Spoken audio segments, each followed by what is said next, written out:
Hello दोस्तों, इस video से हम लोग बीपीएससी टीआरई 4.0 कंप्यूटर साइंस के लिए जो हमारा पेड बैच है जो रोजगार लॉजिसियस ऐप पे चलेगा उसका एक डेमो वीडियो देख रहे हैं। और इस वीडियो से हम नेटवर्किंग को शुरू कर रहे हैं। राइट, मैं आपको कुछ बता देता हूं वीडियो शुरू करने से पहले कि अगर आप कंसिस्टेंट रह सकते हैं, अगर आप रोज के रोज एफर्ट्स मार सकते हैं तो आप इस कोर्स को डेफिनेटली ज्वाइन कर सकते हैं और 50 डेज कंसिस्टेंट रह के आप अपना एक बहुत तगड़ा वर्जन अचीव कर सकते हैं। राइट, यह वीडियो और यह लेक्चर आपके लिए रामबाण साबित होगा अगर आप ध्यान से समझ समझ के एक एक चीज को 2 से 3 बार प्रैक्टिस कर लें। And that's it. इस वीडियो से हम लोग सारे के सारे कंसेप्ट, सारे के सारे सब टॉपिक और सारे के सारे PYQs plus most expected question तक हर एक चीज को हम कर देंगे। पहले हम लोग सारा का सारा थ्योरी पढ़ेंगे, फिर मॉक टेस्ट करेंगे, फिर प्रैक्टिस सेशन करेंगे और लास्ट में हम लोग फाइनल मॉक करेंगे। मतलब पूरा का पूरा जो सब्जेक्ट का मिक्सचर होता है वो वाला मॉक हम लोग करेंगे। एक एक टॉपिक को मैं आपको काफ़ी बेहतर तरीका से समझाऊंगा। और उससे पहले एक मैसेज मैं आपको देना चाहूँगा कि देखो, अगर कोई टॉपर है और कोई एवरेज स्टूडेंट है तो जो कंसिस्टेंट रहेगा रिजल्ट उसी को मिलेगा। अगर कोई टॉपर है और वह कंसिस्टेंट नहीं रह पाता है तो एंड ऑफ द डे उसको फेल होना तय है। लेकिन अगर एक एवरेज बंदा है जो कंसिस्टेंट रह सकता है, जो रोज के रोज एफर्ट्स मार सकता है, अंत में जीत उसी का होगा। तो भले ही आप एवरेज क्यों नहीं हो, आपको रोज कंसिस्टेंट रहना है, रोज एक लेक्चर देखना है, उसको प्रैक्टिस करना है। जितना मैं क्लास शीट दूंगा उसको 2 से 3 बार पढ़ना है। और guys trust me, at the end of the course आपके अंदर इतना जान आ जाएगा कि आप मुझे थैंक यू बोलते नहीं थकोगे। राइट, तो इसी के साथ हम नेटवर्किंग में आगे बढ़ चुके हैं और सबसे पहले हम जानेंगे कि नेटवर्क क्या होता है, नेटवर्किंग क्या होता है, हमें जरूरत क्यों है नेटवर्किंग की। राइट, तो देखो, व्हाट इज नेटवर्क। आप कहीं भी जाओ, अगर आपका नेटवर्क है तो सारी काम आपके लिए आसान हो जाते हैं। जैसे आप ब्लॉक जाते हो, आप कोई भी ऑफिस जाते हो, कोई गवर्नमेंट ऑफिस, प्राइवेट ऑफिस, अगर आपको अपना काम करवाना है और आपके जान पहचान का या फिर आपके नेटवर्क में का कोई वहाँ बंदा है तो आपका काम आसान हो जाता है। तो नेटवर्किंग का मेन फंडा यही है कि दो या दो से ज़्यादा डिवाइस जब एक साथ मिलते हैं या फिर 2 या 2 से ज़्यादा लोग जब एक साथ मिलते हैं अपना इंफॉर्मेशन शेयर करने के लिए, एक दूसरे का काम चलाने के लिए, एक दूसरे का सहयोग करने के लिए, एक दूसरे को आगे बढ़ाने के लिए, तो उसको बोलते हैं नेटवर्क। तो भाई यार, जो कंप्यूटर साइंस है उसमें नेटवर्क क्या है। तो देखो यार, जो नेटवर्क होता है कंप्यूटर साइंस में वो होता है कि जब 2 या 2 से ज़्यादा डिवाइस या फिर कंप्यूटर या फिर कोई भी इलेक्ट्रॉनिक डिवाइस जो आपस में कनेक्ट होता है इंफॉर्मेशन को शेयर करने में और डेटा को एक्सचेंज करने में, ताकि दोनों अपना काम काफ़ी एफिशिएंटली कर पाए, तब हम लोग बोलते हैं ये दोनों जो कंप्यूटर है ये नेटवर्क में कनेक्टेड है। राइट, तो सबसे पहले मैं इसका डेफिनेशन देखता हूँ। देखो, a network is like a bridge that connects many computers. बोला है जो नेटवर्क है एक ब्रिज की तरह है। ब्रिज मतलब एक पुल की तरह है जो बहुत सारे कंप्यूटर को कनेक्ट करता है। जैसे रियल लाइफ में आप देखते हो कि जो हमारा पुल है, जैसे मान लो ये पुल है, इधर से पानी इधर से बह रहा है, राइट, और ये हमारा रास्ता है, 2 रास्ता को पुल एक कनेक्ट कर रहा है। राइट, जो पुल है मतलब जो ब्रिज है वो 2 रास्ते को कनेक्ट कर रहा है ताकि जो पहले रास्ते से लोग हैं वो उस पार चले जाएं, मतलब पुल के पार चले जाएं और अपना काम कर पाएं। वैसे ही जो ब्रिज होता है वो नेटवर्किंग में एक बहुत तगड़ा पिलर का काम करता है उसको कनेक्ट करने का। Right, through this bridge computers can share things like files, printers and games. और हमें पता है कि इन्फॉर्मेशन को जब शेयर करना है तो इन्फॉर्मेशन क्या हो सकता है, जो फाइल्स हो सकता है, कोई प्रिंटर हो सकता है, कोई गेम हो सकता है, या फिर कोई भी वो एसेंशियल एलिमेंट्स हो सकता है जिससे शेयर करने से हमारे दोनों जो कंप्यूटर्स हैं वो काम करें। The connection can be wired using cables and wireless like wifi. और जो कनेक्शन हो सकता है जैसे नेटवर्क है तो कैसे कनेक्ट होगा, हो सकता है कि ब्लूटूथ के थ्रू कनेक्टेड हो, वाईफाई के थ्रू कनेक्टेड हो जिसको वायरलेस मीडियम बोलते हैं, या फिर केबल्स के थ्रू। जैसे मानो कोई मेरा कंप्यूटर है, जैसे मानो मेरा माउस है, जो माउस है मेरे लैपटॉप से कनेक्टेड है, कैसे, वायर के थ्रू। तो फिर भी दोनों एक नेटवर्क में ही है, राइट, एक ही नेटवर्क में है। तो अभी तक आपने समझ लिया कंप्यूटर नेटवर्क क्या है। जब दो या दो से ज़्यादा इलेक्ट्रॉनिक डिवाइसेस, कंप्यूटर, कोई भी डिवाइस आपस में कनेक्टेड हो इंफॉर्मेशन को शेयर करने के लिए, ताकि दोनों अपना काम एफिशिएंटली कर पाएं, तो उसको बोलते हैं network, right. Next, first network and internet. जो सबसे पहला नेटवर्क था और जो इंटरनेट था उसको बोलते हैं हम लोग ARPANET। डायरेक्ट एग्जाम में क्वेश्चन बनेगा कि फर्स्ट नेटवर्क क्या था, ARPANET।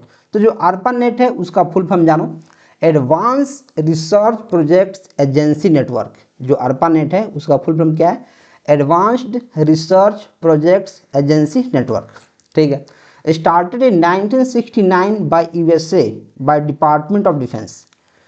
1969 ईस्वी में USA मतलब यूनाइटेड स्टेट्स ऑफ अमेरिका के द्वारा, जो उसका डिपार्टमेंट ऑफ डिफेंस था उसके द्वारा इसको शुरू किया गया, ठीक है।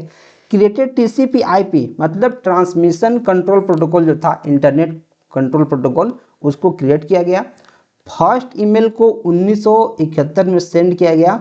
और जो इंटरनेट है या फिर जो फर्स्ट नेटवर्क है या फिर इंटरनेट बोलो, उसके जो फादर्स हैं वो दो हैं, एक हैं बॉब खान और एक हैं विंडसर। इनको फादर्स ऑफ इंटरनेट इसलिए बोलते हैं क्योंकि इन दोनों ने ही इसको जन्म दिया है, इन दोनों ने ही इसको बनाया है, राइट। तो एग्जाम में डायरेक्ट क्वेश्चन पूछा जाएगा कि जो ARPANET था स्टार्ट कब हुआ, इसको स्टार्ट किसने किया, किसने किया, तो डिपार्टमेंट ऑफ डिफेंस ने किया। इसके फादर्स कौन है, Bob Khan and Windsor.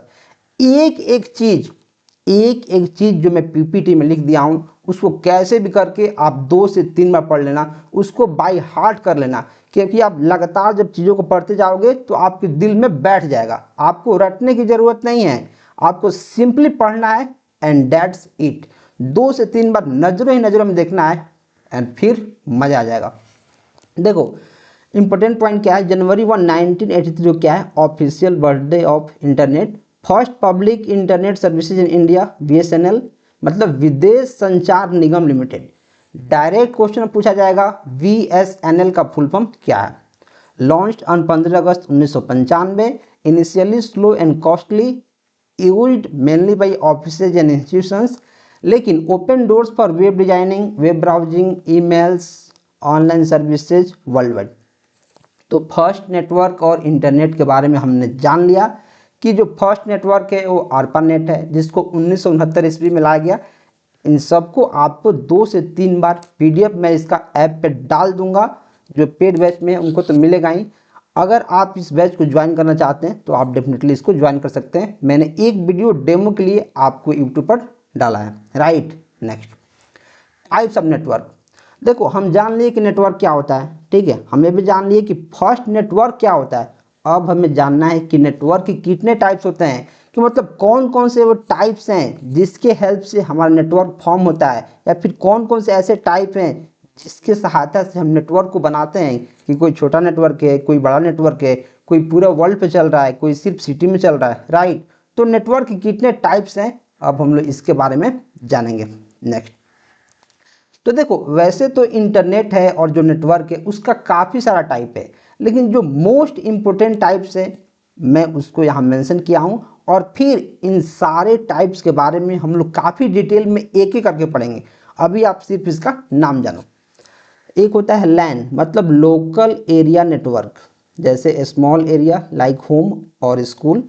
CAN मतलब कैंपस एरिया नेटवर्क। और ये सारे के सारा जो नेटवर्क हैं इनका फुल फॉर्म भी उतना ही इम्पोर्टेंट है जितना इनका डेफिनेशन इम्पोर्टेंट है। फुल फॉर्म डायरेक्ट पूछा जाएगा कि कैन का फुल फॉर्म क्या है। Bigger than LAN like college campus. MAN metropolitan area network covers a city wide. WAN wide area network covers many cities और countries. PAN personal area network a small network around your devices like phone, laptop, smartphone. SAN storage area network। अभी मैं सिर्फ इसका नाम बता रहा हूँ, इसके बारे में काफ़ी डिटेल में हमें पढ़ना है, राइट। तो अभी सिर्फ आपको नाम जानो और इसका एग्जाम्पल जानो। नेक्स्ट, वैसे ही BAN BBN body area network, फिर HAN home area network, VPN virtual private network, LPWAN low power wide area network, फिर MPLS multi protocol level switching, SD WAN, software defined WAN। मैं आपको इतना बेहतर तरीका से पढ़ा दूंगा, एक एक टाइप्स को पढ़ा दूंगा कि अगर आपने वीडियो को ध्यान से देख लिया और जितना मैं क्लास सीट देने वाला हूँ उसको 2 से 3 बार रिवीजन कर लिया, एंड दैट्स इट। आपको रिवीजन बहुत ज़रूरी है, रिवीजन इज द की। लैन, अभी हम लोग पढ़ने वाले हैं लोकल एरिया नेटवर्क के बारे में।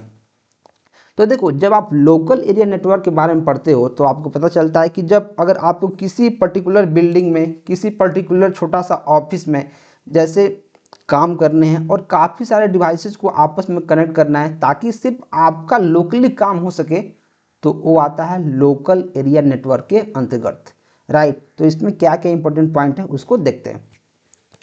जो लोकल एरिया नेटवर्क होता है वो होता है प्राइवेट एंड सिक्योर्ड, क्योंकि इसमें सिर्फ किसी बिल्डिंग का, किसी छोटे से ऑफिस का डेटा हमारा शेयर होता है। कवर्स स्मॉल एरिया, जैसे होम का हो गया, किसी स्कूल का, ऑफिस का, कॉलेज का। रेंज अप टू 2 किलोमीटर, और जो इसका रेंज है वो 2 किलोमीटर तक है। जो लैन है उसका रेंज 2 किलोमीटर तक है, right. All devices connect to a central device, या तो हब या फिर स्विच या फिर ब्रिज। देखो, जो लोकल होता है, जैसे मैं आपको समझाने की कोशिश करूं तो जैसे मेरा एक लैपटॉप है, ठीक है, मेरे पास एक मेरा फ़ोन, मेरा पेन टैबलेट है, फिर मेरा माउस है, मेरा कीबोर्ड है, और मेरा एक और डिवाइस है, एक और टैबलेट है, और एक मेरे पास एक और लैपटॉप है। तो ये सारे के सारे जो डिवाइसेज हैं वो आपस में कनेक्टेड है, और चूंकि वो सिर्फ लोकली मेरा ही काम कर रहे हैं तो उसको मैं बोल दूंगा कि लोकल एरिया नेटवर्क का एक पार्ट है, right.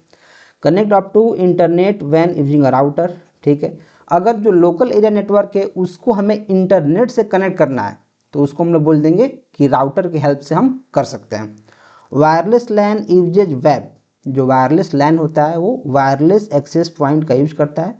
Faster and cheaper compare to वैन, क्योंकि ये सिर्फ लोकली काम कर रहा है और सिर्फ मेरे लिए काम कर रहा है, एक छोटे से प्लेस के लिए काम कर रहा है, एक छोटे से ऑफिस के लिए काम कर रहा है, तो ये काफ़ी फास्ट होगा और काफ़ी सस्ता होगा। जितना छोटा नेटवर्क उतना फास्ट, जितना छोटा नेटवर्क उतना फास्ट, ठीक है। यूज फॉर शेयरिंग, जैसे फाइल्स हो गया, प्रिंटर्स हो गया, इंटरनेट हो गया, आपको इतना याद रखना है। नेक्स्ट, और जो लोकल एरिया नेटवर्क है उसको हम लोग 2 भाग में बांट देते हैं। एक होता है वायर्ड मतलब इथरनेट, और एक होता है वायरलेस मतलब WLAN। तो इसके बारे में पढ़ते हैं। जो टाइप्स ऑफ वायर्ड लैन है इसके बारे में हम देखते हैं। एक होता है स्टैंडर्ड इथरनेट, मतलब जो वायर्ड है, वायर्ड, इसका एक टाइप है standard ethernet, speed up to 10 Mbps, मतलब 10 मेगाबिट्स पर सेकेंड।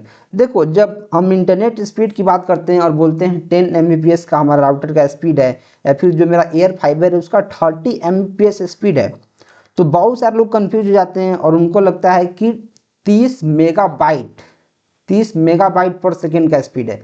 नहीं, उसका स्पीड है 30 मेगाबिट्स। बिट्स और बाइट में अंतर है, राइट। तो यहाँ कंफ्यूज नहीं होना। और दूसरा होता है फास्ट इथरनेट, जिसका स्पीड होता है 100 Mbps तक। इतना हमको समझ में आ गया। और एक होता है gigabits ethernet, speed up to 1000 Mbps या फिर 1 Gbps पर सेकेंड। तो ये हमारा होता है किसका, जो वायर्ड लैन है उसका। जो हमारा लैन था वो वायर्ड में और वायरलेस में 2 भाग में बटा था, लेकिन जो वायर्ड है, वायर्ड, इसके हमारे पास 4 भाग हैं, हमने देख लिया। और जो वायर्ड लैन है, वायर्ड, वो रिलायबल एंड फास्ट होता है। जो वायरलेस लैन है वो फ्लेक्सिबल होता है, no cables, easy to expand, समझ गया। Mbps मतलब megabits per second, speed of data transfer. Megabits, देखो यहाँ बिट्स लिखा है, बिट्स और बाइट में अंतर है, बिट्स और बाइट्स में अंतर है। जो स्पीड होता है वो बिट्स में होता है, bits, right. Next, types of LAN. अब हम लोग लैन का जो टाइप है इसके बारे में देखने वाले हैं। तो जो लैन है उसका 2 टाइप होता है, एक आर्कनेट और एक Ethernet. Attached resource computer network, direct आपसे फुल फॉर्म पूछा जा सकता है कि जो आर्कनेट है उसका फुल फॉर्म क्या है। आर्कनेट, राइट, इसको आपको याद रखना है, अटैच्ड रिसोर्सेज कंप्यूटर नेटवर्क। और दूसरा होता है इथरनेट, लैन का टाइप। अब देखो, जो लैन है मतलब जो आर्कनेट है उसके बारे में हमें पढ़ना काफ़ी ज़रूरी है, क्योंकि डायरेक्ट एग्जाम में क्वेश्चन बनते हैं। हमने सारे चीज़ों को पॉइंट बाय पॉइंट लिखा है ताकि चीज़ें आपको रिवीजन के टाइम में काफ़ी हेल्पफुल साबित हों। इसका फुल फॉर्म मैंने आपको बता दिया। ओल्डेस्ट लैन क्या था? Cheap and easy to install. Started in 1977 by data point corporation, मतलब DPC. First used at Chase Manhattan bank, New York. Available for micro computers in 1980। 1980 में यह माइक्रो कंप्यूटर के लिए अवेलेबल हो गया था। जो इसका इनिशियल स्पीड था 2.5 Mbps था। ठीक है। Slow due to token passing mechanism. ये स्लो इसलिए था क्योंकि उस समय टोकन पास होता था। जो इसका शुरू का स्पीड था लैन का, तो टोकन पास होता था तो क्या था, स्पीड स्लो था। अपग्रेडेड टू आर्कनेट, जो 1992 ईस्वी में अपग्रेड कर दिया गया, स्पीड बढ़ गया 20 Mbps। की फीचर्स क्या है? सिंपल है, रिलायबल है, suitable for small networks. Token passing, only one device can send data at a time, यानी स्पीड का लिमिट है। आर्कनेट क्या होता है? Mostly historical, now replaced by Ethernet for faster network. तो जो आर्कनेट था, आर्कनेट वो पहले के ज़माने में, मतलब ओल्डर वर्जन है। पहले आर्कनेट का यूज होता था, चूँकि उसका स्पीड काफ़ी स्लो था तो उसको भगाकर ला दिया गया इथरनेट। और इथरनेट के बारे में सबको तो पता ही है, जो लैन केबल है उसको इथरनेट बोलते हैं, जो एक डेडिकेटेड केबल आता है और लैपटॉप में या फिर कंप्यूटर में लगता है, जिससे इंटरनेट काफ़ी फास्ट चलता है। राइट। नेक्स्ट, अब इथरनेट के बारे में थोड़ा सा पढ़ते हैं। एक होता है वायर्ड लैन। जो इथरनेट है वायर्ड लैन मैंने आपको बताया ही है, मोस्ट वाइडली यूज्ड लैन। इसका जो स्टैंडर्ड होता है IEEE 802.3, मतलब institutes of electricals and electronics engineers. IEEE का फुल फॉर्म काफ़ी ज़्यादा इंपॉर्टेंट है, institutes of electricals and electronics engineers. Right. जो इसका स्टैंडर्ड होता है इतना होता है, works and physical layer and data link layer of OSI model. तो OSI मॉडल क्या है और उसका फिजिकल और डेटा लिंक लेयर क्या है उसके बारे में हम पढ़ेंगे, लेकिन फिलहाल इतना याद रखना है कि जो OSI मॉडल के डेटा लिंक और फिजिकल लेयर है उस पर हमारा वायर्ड लैन काम करता है या फिर इथरनेट काम करता है। सपोर्ट CSMA CD, मतलब carrier sense multiple access with collision detection. इसका फुल फॉर्म याद रखना बहुत ज़्यादा ज़रूरी है, क्योंकि एग्जाम में डायरेक्ट क्वेश्चन पूछेगा कि CSMA CD का फुल फॉर्म क्या है, इसको याद करना है। तो अब इसके बारे में थोड़ा जानते हैं कि जो CSMA CD है इसका मतलब क्या है, मतलब क्यों है, क्या है। Career sense listen before sending data. ठीक है, डेटा को सेंड करने से पहले लिसन करता है, चीज़ों को जानता है। कोलिजन डिटेक्शन, मतलब अगर बहुत सारे डेटा एक साथ आ रहे हैं तो आपस में डेटा कोलाइड मत कर जाए, आपस में डेटा भीड़ मत जाए, आपस में डेटा एक दूसरे को टक्कर मत मार दे, तो उसको डिटेक्ट करता है। अगर कोई कोलिजन हुआ, स्टॉप एंड रिट्राई, कोलिजन हुआ तो स्टॉप करेगा और फिर से होगा ट्राई। और CSMA CD जो मैक एड्रेस होता है उसका एक प्रोटोकॉल है जो कंट्रोल करता है how devices share network. Network को कैसे शेयर करता है कोई भी डिवाइस, इसके बारे में CSMA CD हमारा बताता है। जो कोलिजन को डिटेक्ट करता है, तो बहुत सारे जो अगर एक साथ रिक्वेस्ट आ रहे हैं तो कैसे चीज़ें हैंडल होंगी उसको डिटेक्ट करता है। इंटरनेट क्या करता है, एक फास्ट होता है, रिलायबल होता है, इजी टू इंस्टॉल होता है। और इथरनेट, जैसे आप लैन केबल का यूज किए होंगे तो आप इसके बारे में काफ़ी सारी चीज़ जान रहे होंगे। Right. Mostly use in offices, schools, home network. Replaced older LANs like ARCNET, ये हम लोग पढ़े ही हैं कि जो ओल्डर लैन था यानी आर्कनेट था उसको जो इथरनेट था उसको रिप्लेस कर दिया है। और अभी मार्केट में इथरनेट चल रहा है बूम पे। और इथरनेट को भी जो अभी चीज़ें रिप्लेस कर रही हैं वो है एयर फाइबर। उसके लिए आपको सिंपली एक उसका रिसीवर, आपके एंटीना बोलो, रिसीवर बोलो, छत पे लगाना होता है और डायरेक्ट आप उससे चीज़ें कनेक्ट कर सकते हैं। एक राउटर आएगा आपके घर में या फिर आपके रूम में और डायरेक्ट आप एयर फाइबर की हेल्प से चीज़ों को कर सकते हैं। आपको डेडिकेटेड तार की भी ज़रूरत नहीं पड़ती है। Next, Ethernet converts data packet into frames. जो इथरनेट होता है वो डेटा पैकेट्स को फ्रेम में कन्वर्ट करता है। Frames help the receiver correctly identify and manage the data. It bus and star topology, जो बस होता है क्या होता है, स्टार क्या होता है। तो जो टोपोलॉजी का सेक्शन होगा उसमें हम लोग पढ़ेंगे, लेकिन इसमें मैं आपको थोड़ा सा बता देता हूँ कि बस क्या होता है, एक डेडिकेटेड केबल का यूज करता है जिसमें सारे के सारे डिवाइस कनेक्टेड होते हैं। स्टार में क्या होता है, एक सेंट्रल डिवाइस होता है, हब या फिर स्विच, और उसके हेल्प से सारे के सारे जो डिवाइस होते हैं वो कनेक्टेड होते हैं। इनके फाउंडर हैं engineer Robert Metcalfe, year 1973, developed Xerox Palo Alto research center. इसके बारे में आपको ध्यान रखना है, right. Next, difference between internet, intranet and extranet. एक क्वेश्चन बहुत ज़्यादा इंपॉर्टेंट है और काफ़ी सारे लोग तो इसमें कंफ्यूज ही रहते हैं कि इंटरनेट क्या होता है, इंट्रानेट क्या होता है और एक्स्ट्रा क्या होता है। देखो, इंटरनेट सबको पता है कि इंटरकनेक्टेड नेटवर्क, जो आपस में कनेक्टेड हो। इंटरकनेक्टेड मतलब जो आपस में कनेक्टेड हो, इंटरकनेक्टेड नेटवर्क, इंटरनेट का फुल फॉर्म। तो क्या होता है, पब्लिक, एनीवन कैन एक्सेस। जो इंटरनेट होता है, इंटरनेट, उसको कोई भी एक्सेस कर सकता है। इंटरनेट मतलब इंटरकनेक्टेड है, जो पब्लिकली है तो कोई भी एक्सेस कर लेगा।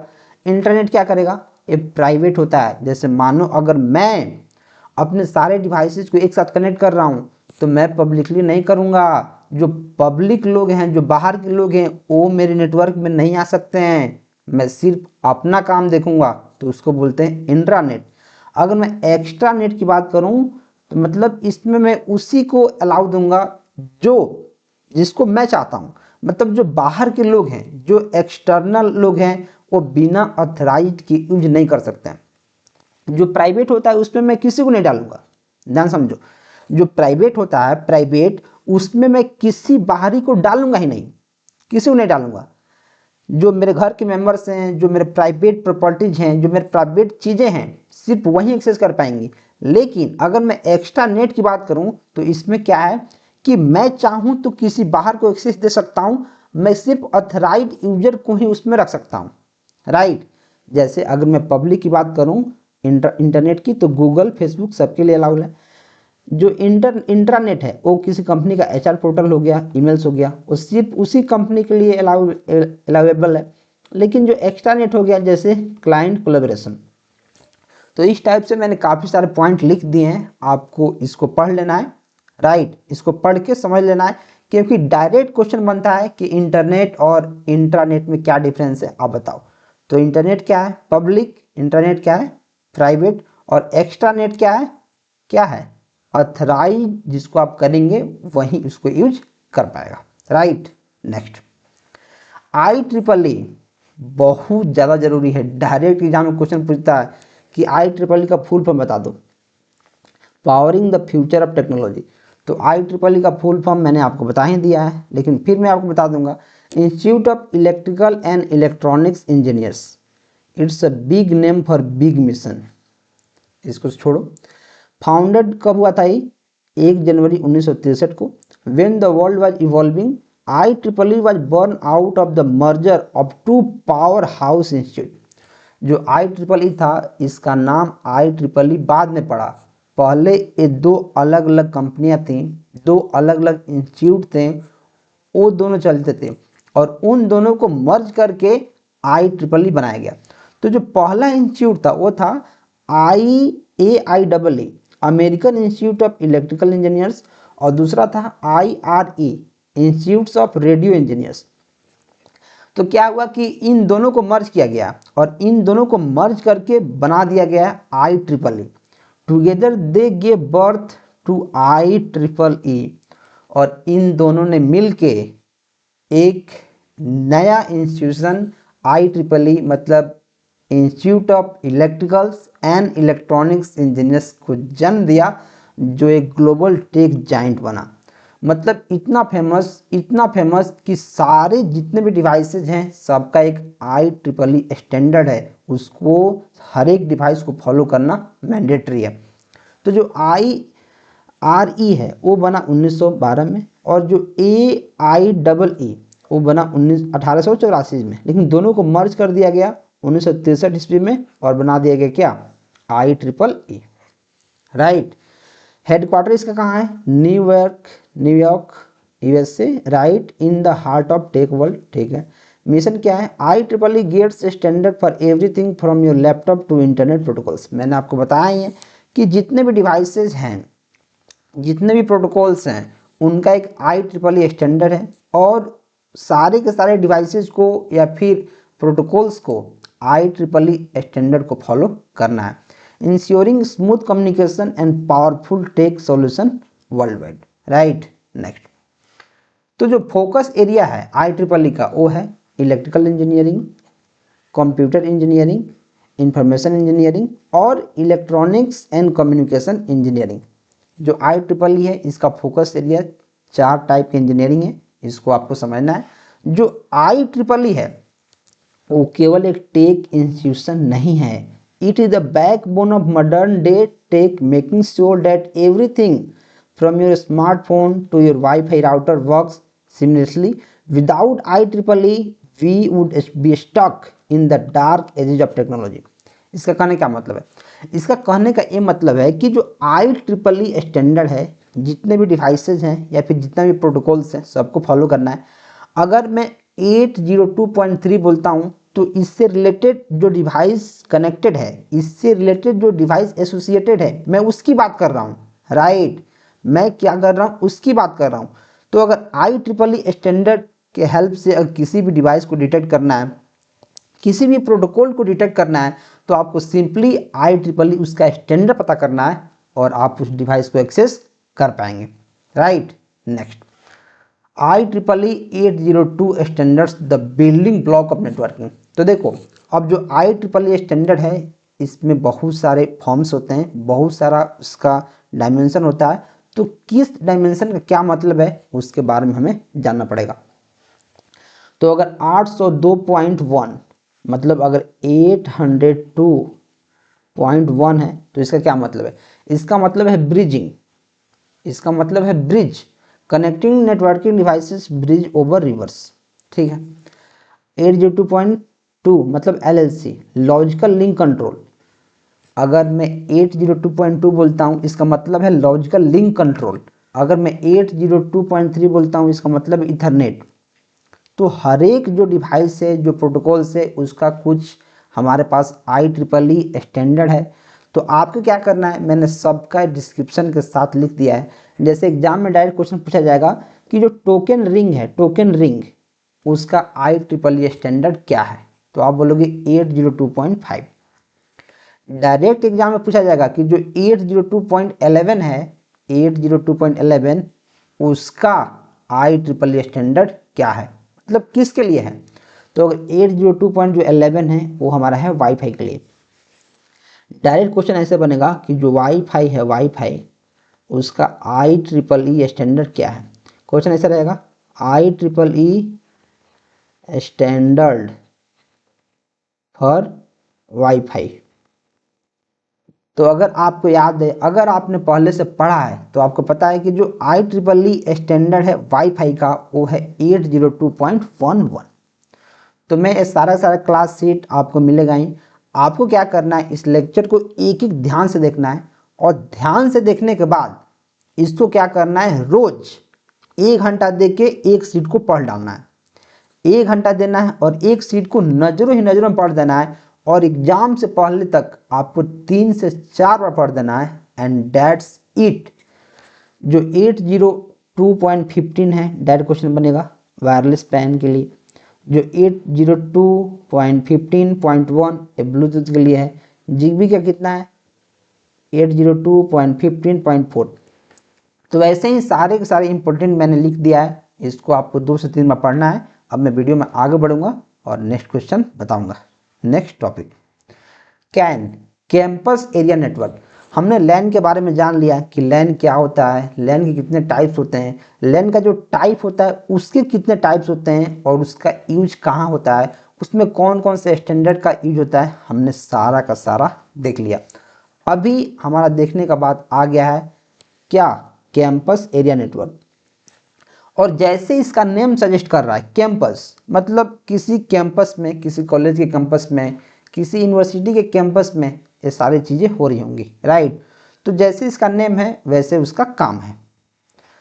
ए campus area network is a network designed to connect multiple buildings within a limited geographical area up to 10 kilometer.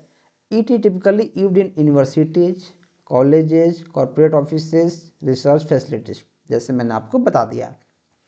इसका की फीचर क्या है? मीडियम ऑफ कनेक्शन क्या होता है? कैन बी वायर्ड हो सकता है इथरनेट की हेल्प से, ऑप्टिकल फाइबर की हेल्प से, या फिर वायरलेस।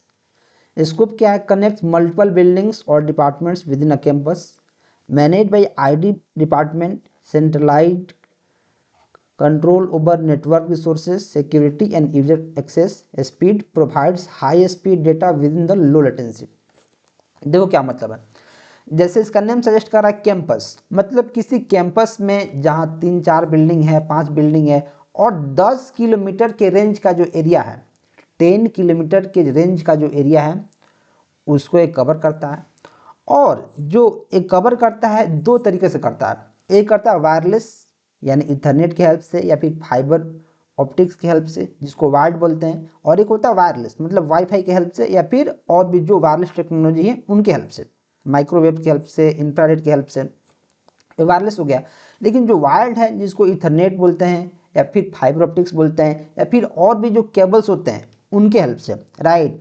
तो यह कैंपस के अंदर के जितने भी डिवाइसेस होते हैं उनको कनेक्ट करता है, उनको आपस में कनेक्टेड रखता है और इंफॉर्मेशन को शेयर करने में उनकी हेल्प करता है। और यह काफ़ी फास्ट होता है क्योंकि सिर्फ कैंपस के अंदर ही इसको डेटा को ट्रांसफ़र करना है, कैंपस के अंदर ही इसको काम करना है, तो इसका स्पीड काफ़ी फास्ट होगा और लो लेटेंसी होगा, मतलब इसका लेटेंसी काफ़ी कम होगा। लेटेंसी क्या करने का मतलब है? लेटेंसी का मतलब है कि इसमें जो डिले होगा ज़्यादा नहीं होगा, इसमें जो एरर्स होंगे ज़्यादा नहीं होंगे, सारा चीज़ फास्ट होगा, राइट। नेक्स्ट, इसका कुछ रियल टाइम एग्जांपल आप यहाँ देख सकते हो। यूनिवर्सिटी का नेटवर्क, कॉर्पोरेट का ऑफिस का नेटवर्क, हॉस्पिटल का नेटवर्क, आप इसको पढ़ सकते हो, जैसे link classrooms, libraries, hostels, administration, building for accessing wifi, internal portals, share resources, ठीक है। कनेक्ट्स मल्टीपल फ्लोर्स और building within a company for easy file sharing, email access and printing. Hospital में क्या है? Connect departments like X ray, labs, patient records for easy sharing of medical data and equipment control. ये सब इसका real life example है। अब हम जानने वाले हैं मैन, मेट्रोपॉलिटन एरिया नेटवर्क। एक काफ़ी ज़्यादा फेमस है और एग्जाम में इससे तो क्वेश्चन बनता ही बनता है। सबसे पहले जितने भी नेटवर्क के टाइप्स हैं उनका तो फुल फॉर्म ही काफ़ी इंपॉर्टेंट है, उनका जो फुल फॉर्म है वही काफ़ी ज़्यादा इंपॉर्टेंट है। मैन क्या होता है? Metropolitan area network. चूँकि यह लैंड से बड़ा होता है मैन, तो ये क्या करेगा, एक पूरे जियोग्राफिकल एरिया को कवर कर लेगा, जैसे कोई सिटी हो, कोई बड़ा सा जिला हो, और ये 5 से लेके 50 किलोमीटर, 5 to 50 किलोमीटर के रेंज को कवर करेगा। Use to connect various branches of a company within the same city. इतना समझ में आ गया। इसका कुछ की पॉइंट आपको ध्यान रखना काफ़ी ज़रूरी है, क्योंकि यार मैन के अंदर के की पॉइंट जो होते हैं काफ़ी इंपॉर्टेंट होते हैं और डायरेक्ट क्वेश्चन इधर से बनता है। प्रोटोकॉल्स वर्क्स ऑन IEEE 802.6, ठीक है, इस पे काम करता है। ऑल्सो नोन एज DQDB, मतलब डिस्ट्रीब्यूटेड क्यू डिवल बस, ठीक है। High speed network design for high speed data transmission. Medium क्या है? वायर्ड मैन हो सकता है जैसे ऑप्टिकल फाइबर केबल्स की हेल्प से। वायरलेस हो सकता है जैसे VMAX, मतलब wireless interoperability for microwave access. VMAX का डायरेक्ट फुल फॉर्म पूछा जा सकता है, जो वायरलेस कनेक्टिविटी को करता है। लॉन्च कब हुआ था? 1952 ईस्वी में लॉन्च हुआ था नरेंद्र सिंह केपेनी के द्वारा। 1952 में लॉन्च हुआ नरेंद्र सिंह केपेनी के द्वारा। इसका जो IEEE स्टैंडर्ड है वो है 802.8 स्टैंडर्ड। और जो submarine under water cables use for connectivity with a range of 50 to 60 kilometres, right. और लेयर 2 पे काम करता है डेटा लिंक, और OSI मॉडल के लेयर 2 पे काम करता है, right. Next, types of man. जो मैन होता है मैंने आपको बताया था कि वायर्ड मैन होता है और वायरलेस मैन होता है। तो इसके बारे में थोड़ा सा हम लोग जानते हैं। तो जो वायर्ड होता है, जैसे इसका नेम सजेस्ट कर रहा है वायर्ड, मतलब इसमें ऑप्टिकल फाइबर केबल्स या फिर और जो टाइप के केबल्स होते हैं उनका यूज होता होगा। और जो मैन होता है, मैन मतलब मेट्रोपॉलिटन एरिया नेटवर्क, तो ये बहुत सारे लैन के हेल्प से, मतलब अगर मैं बहुत सारे लैन को कनेक्ट कर दूं तो मैन बन जाएगा। जैसे मानो एक लैन, फिर दूसरा लैन, फिर तीसरा लैन, ऐसे मिला के बहुत सारे लैन आप मिलाओगे तो मैन बन जाएगा। Connecting multiple LANs together within a city for faster communication, ठीक है। Example, optical fibre cables connecting multiple office branches across the city allowing them to store quickly and efficiently. जो डेटा को शेयर करने का capacity है वो काफ़ी फास्ट हो जाता है, क्योंकि ये मैन है और इसमें बहुत सारे लोकल एरिया के नेटवर्क को मिलाकर हमें मैन बनाना पड़ता है। वायरलेस मैन क्या होता है? वीमैक्स, इसका फुल फॉर्म आपको याद रखना है, बहुत ज़रूरी है। Provides high speed internet to rural and remote areas, started in 2000, first used in Jaipur Rajasthan. जो वीमैक्स है या फिर वायरलेस मैन जिसको हम लोग बोलते हैं, वो 2000 ईस्वी में शुरू किया गया है जयपुर राजस्थान में, जो IEEE के 802.16 स्टैंडर्ड पे काम करता है, allowing for wireless internet in places where fibre optic cables are difficult to lay. देखो, जो वायर लाइन होता है सबको पता है कि इसमें वायर्ड मतलब तार की ज़रूरत पड़ती है, और जहाँ जहाँ तार जा सकता है वहाँ तो हम वायर्ड के हेल्प से कनेक्शन कर सकते हैं। लेकिन जो रिमोट का एरिया है, जो दूर दराज का एरिया है, वहाँ तार को पहुँचाना मुश्किल है। जब तार को पहुँचा नहीं सकते हैं तो वहाँ हमें वायरलेस मैन का यूज करना पड़ता है। कि हमें क्या करना पड़ता है? वीमैक्स जैसे टेक्नोलॉजी का यूज करना पड़ता है, जिसके हेल्प से वहाँ सारी चीज़ें कनेक्ट हो सकती हैं। जैसे rural areas where electricity cables and microwave towers are use to provide internet access. तो इस केस में हमें वायरलेस मैन का यूज करना होता है, राइट। नेक्स्ट, व्हाट इज वैन? वैन क्या होता है? वैन stands for wide area network. हमने लैन के बारे में पढ़ लिया, हमने कैन के बारे में पढ़ लिया, हमने मैन के बारे में भी पढ़ लिया। अब हमारा बारी है वैन के बारे में पढ़ने का। जो वैन है वो पूरा का पूरा वर्ल्ड में चलता है। वैन वाइड एरिया नेटवर्क, अगर पूरे कंट्री की बात किया जाए तो वह वैन नेटवर्क से कनेक्टेड है। वैन का फुल फॉर्म क्या होता है? Wide area network. It is the largest network in the world, connecting multiple networks across vast geographical areas like cities, countries, or even continents. The internet is the biggest example of WAN. बोल रहा है कि जो van है, van वो सारे के सारे विश्व में जितने भी कंट्री हैं उनको कनेक्ट कर सकता है। और मैं बोलूँ तो कॉन्टिनेंट्स, जो कॉन्टिनेंट्स हैं उनको भी कवर कर सकता है। और जो सबसे तगड़ा और सबसे अच्छा एग्जाम्पल है वैन का, वो क्या है? वो हमारा क्या है? वैन का एग्जाम्पल इंटरनेट है। इंटरनेट इसका सबसे बेस्ट एग्जाम्पल है, राइट। नेक्स्ट, जो वैन होता है उसका फुल फॉर्म होता है wide area network, largest network in the world जैसे internet, least secure and low speed. अब देखो, मैंने आपको बताया था कि जो नेटवर्क है जितना छोटा होगा उतना फास्ट होगा, जितना बड़ा होगा उतना स्लो होगा। तो जो वैन है मतलब जो इंटरनेट है वो वैन का एग्जाम्पल है। और चूंकि ये सारे विश्व को कनेक्ट करता है तो इसका स्पीड होता है काफ़ी स्लो हो जाता है, और सिक्योर काफ़ी कम हो जाता है। लिस्ट सिक्योर, ये काफ़ी कम सिक्योर आता है और इसका स्पीड बहुत ज़्यादा कम हो जाता है। जैसे अभी आप देखोगे कि आप 5G अभी चला रहे हो और 5G का जो स्पीड होता है वो 100 Mbps के अराउंड होता है या फिर उससे ज़्यादा होता है, लेकिन आपको स्पीड मिलता है 4 Mbps, 5 Mbps, 6 Mbps। जो स्पीड इसका एक्चुअल है, जो ऑन पेपर इसका स्पीड है, उतना स्पीड मिलता है? कभी नहीं मिलता है। अगर आप 3G की बात करो तो 90 Mbps इसका हाईएस्ट स्पीड है, 90 Mbps तक। अगर आप 3G यूज करोगे तो क्या 90 Mbps मिल जाएगा? 90 KB मिलता है आपको, 90 KB मिलता है, Mbps नहीं मिलता है। तो क्या होता है कि जितना बड़ा नेटवर्क उतना स्लो काम, उतना कम सिक्योर, ऐसे याद रखना है। नेटवर्क ऑफ नेटवर्क्स इसको बोलते हैं। Connects multiple smaller network. और जो इंटरनेट होता है या फिर जो वैन होता है वो तो नेटवर्कों का नेटवर्क है। जो इंटरनेट है उसका फुल फॉर्म ही है इंटरनेट, इंटरकनेक्टेड नेटवर्क्स, मतलब नेटवर्क का नेटवर्क्स, बहुत सारे नेटवर्क को मिला के एक नेटवर्क बनता है, उसको बोलते हैं internet.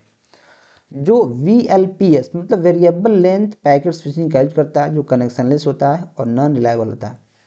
Works on OSI layer model layer 3, मतलब क्या, नेटवर्क लेयर। तो OSI क्या है इसके बारे में हम लोग जानेंगे, ज़्यादा टेंशन नहीं लेना है। एक एक लेयर्स की मैं नाम रटवा दूंगा आपको, आपके जुबान पे नाम आ जाएगा एक बार में, राइट। नेक्स्ट, तो कौन कौन से इसमें टेक्नोलॉजी यूज होता है वैन में, इसके बारे में थोड़ा सा देखते हैं। Fibre optics cable, fibre optics cable होता है। Satellite for long distance communication, क्योंकि ये सारे के सारे विश्व के जितने भी कंट्रीज हैं उनको ये क्या करता है, कनेक्ट करता है, तो सेटेलाइट का यूज होता है।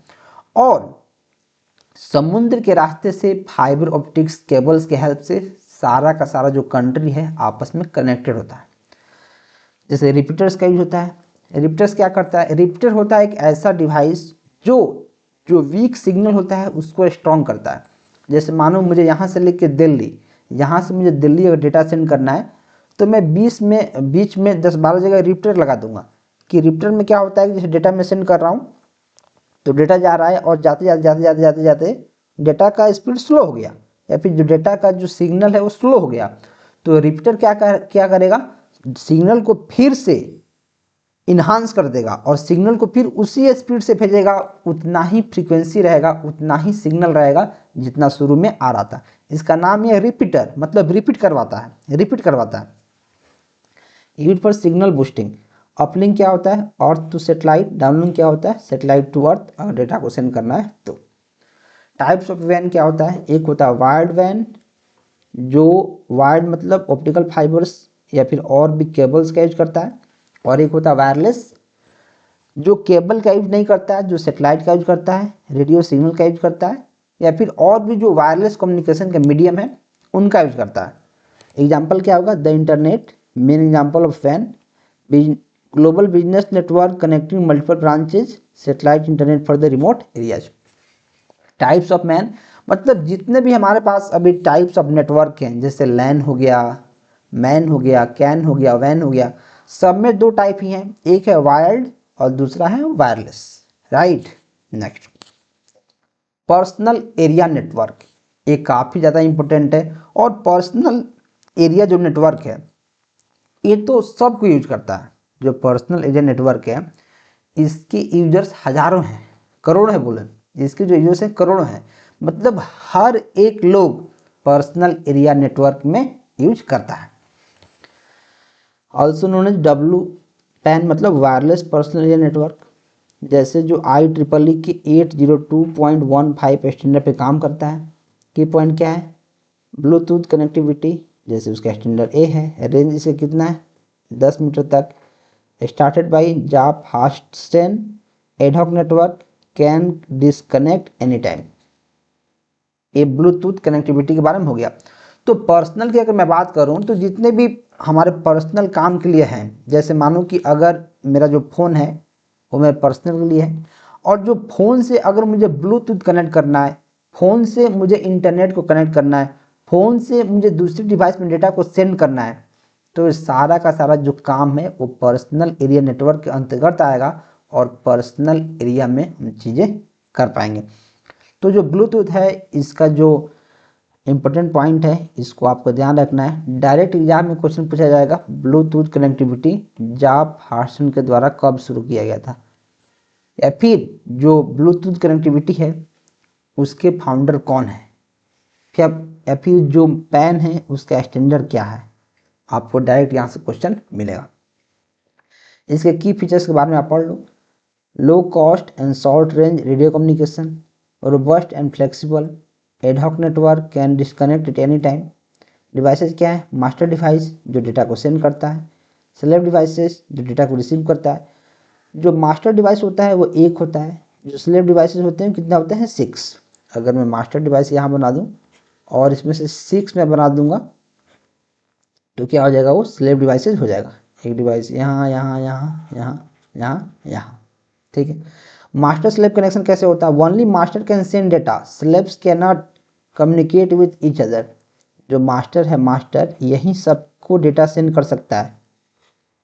जो स्लेव्स होते हैं ये सारे स्लेव्स हैं, अगर ये स्लेव है चाहो इससे कनेक्ट हो जाए तो नहीं हो सकता है। नेटवर्क स्ट्रक्चर इसमें क्या होता है? पैन में पिकोनेट मतलब the basic architecture for Bluetooth, scatternet A group of piconets an advance version for more complex network. तो जितना भी मैंने इसमें थ्योरी लिख दिया है वो थ्योरी आपके लिए काफ़ी ज़्यादा इंपॉर्टेंट है। एक एक थ्योरी को अगर आप ध्यान से पढ़ेंगे, धीरे धीरे पढ़ेंगे, तो आपके दिमाग में ये चीज़ें बैठ जाएंगी, right. Next, SAN storage area network. Storage area network a dedicated network connecting multiple storage devices to servers. जो सैन है, जैसे इसका नेम सजेस्ट कर रहा है, स्टोरेज एरिया नेटवर्क, इसमें क्या होगा? एक डेडिकेटेड नेटवर्क होगा जो बहुत सारे स्टोरेज डिवाइसेस को या फिर सर्वर को कनेक्ट करता है, ठीक है sir. Also known as cloud service, इसको क्लाउड सर्विस के नाम से भी जानते हैं। इसका की पॉइंट क्या है? स्टार्टेड हुआ था 1999 ईस्वी में बाय salesforce.com, जो एक सास है, मतलब सॉफ्टवेयर एज अ सर्विस।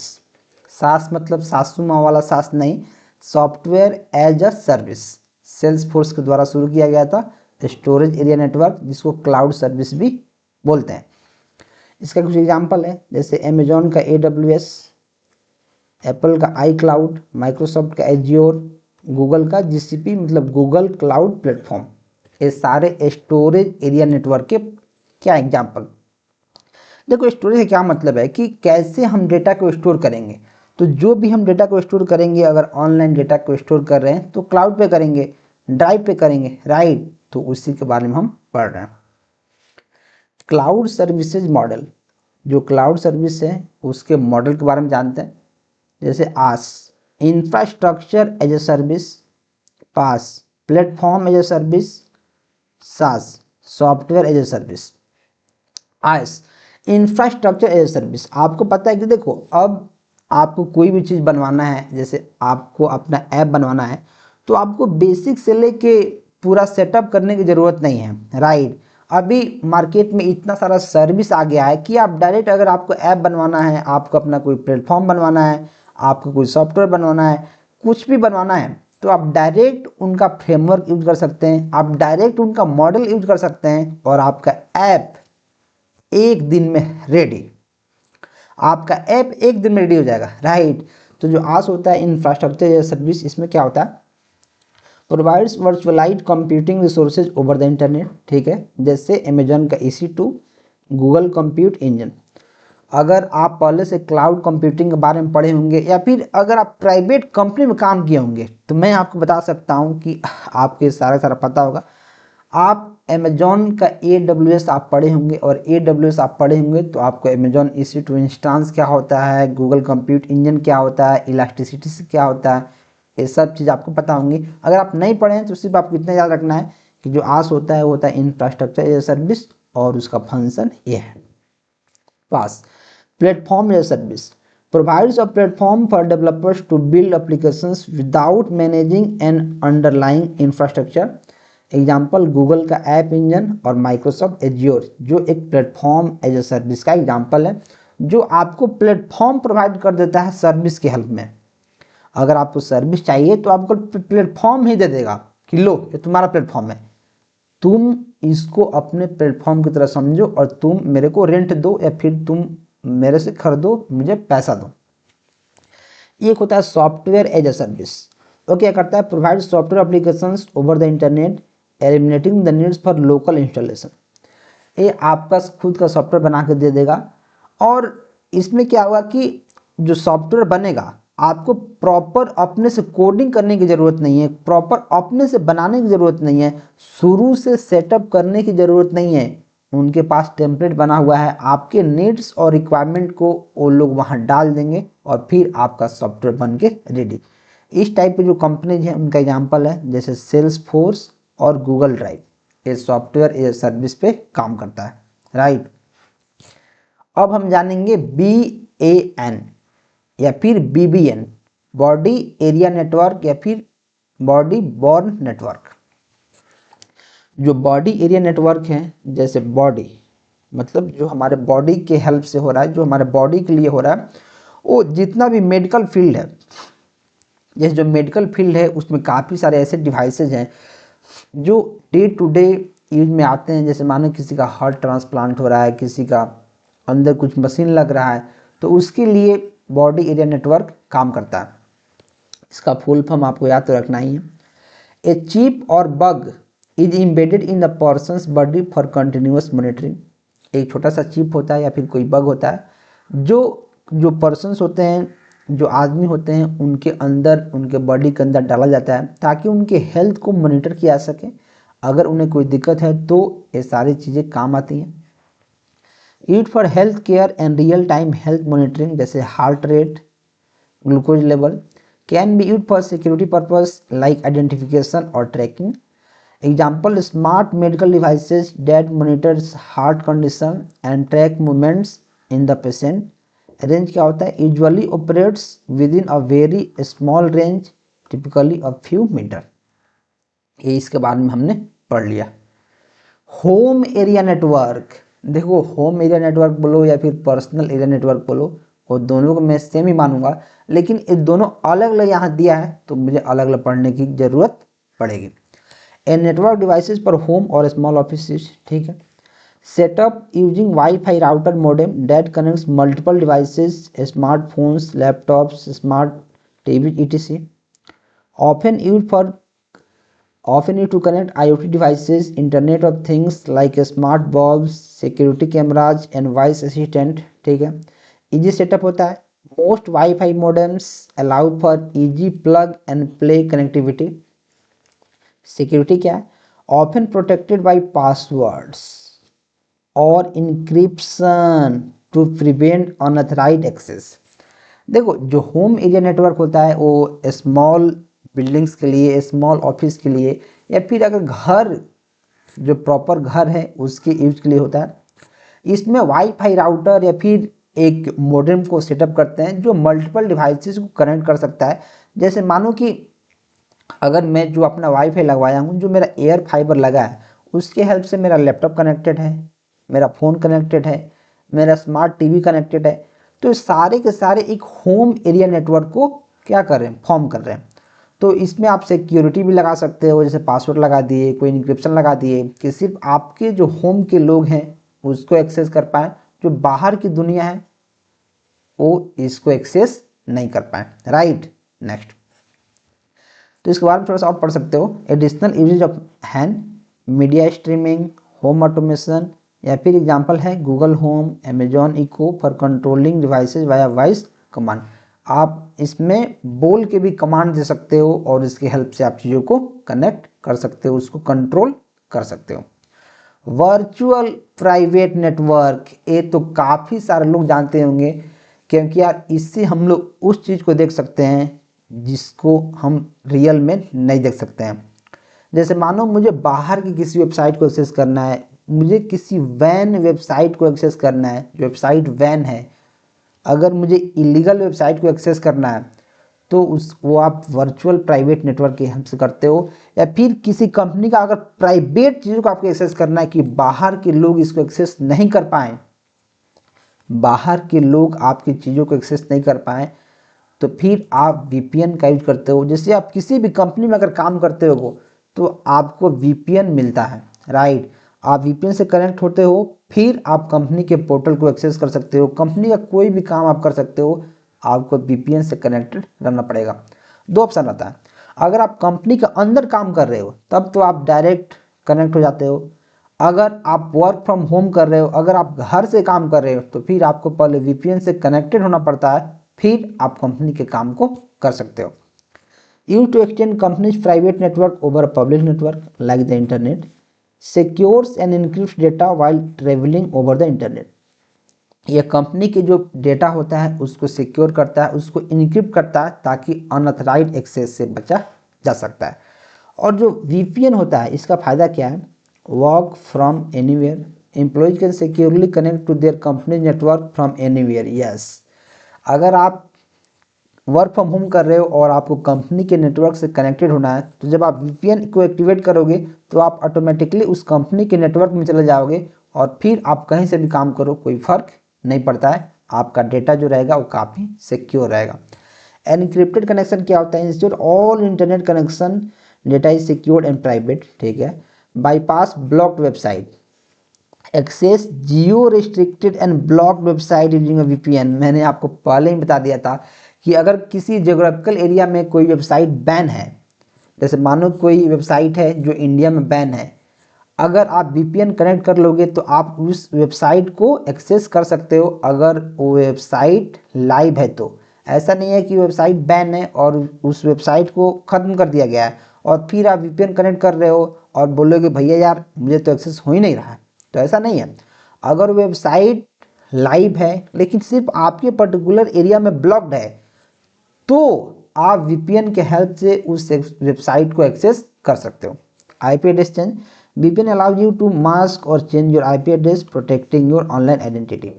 और वीपीएन से एक और फायदा है कि आपका जो एक्चुअल आईपी एड्रेस है वो पता नहीं चल पाता है कि आपका एक्चुअल में क्या है, और आपको कोई रेंडमली आईपी एड्रेस असाइन कर देता है जिसकी हेल्प से आप चीज़ें कर लेते हो। P2P network, peer to peer, ये भी काफ़ी इंपॉर्टेंट है। हालांकि जो P2P है उसमें नहीं है सिलेबस में, लेकिन फिर भी मैं रख दिया हूँ ताकि आपको चीज़ें समझ में आ जाए। P2P मतलब पीयर टू पीयर नेटवर्क, ये होता है decentralized, no central server, each computer can act as both client and server. ठीक है, कोई भी सेंट्रल सर्वर नहीं होता है। डेटा ट्रांसफर क्या होता है? Allows easy transfer of large data between computers, not suitable for large enterprises due to lack of central management, started in 1999 और एग्जाम्पल इसका है बीट टोरेंट। तो पीयर टू पीयर आप समझ सकते हो, डिसेंट्रलाइज्ड है, डेटा ट्रांसफर का इसका कोई ज़्यादा लोचा है नहीं, आराम से हो जाता है।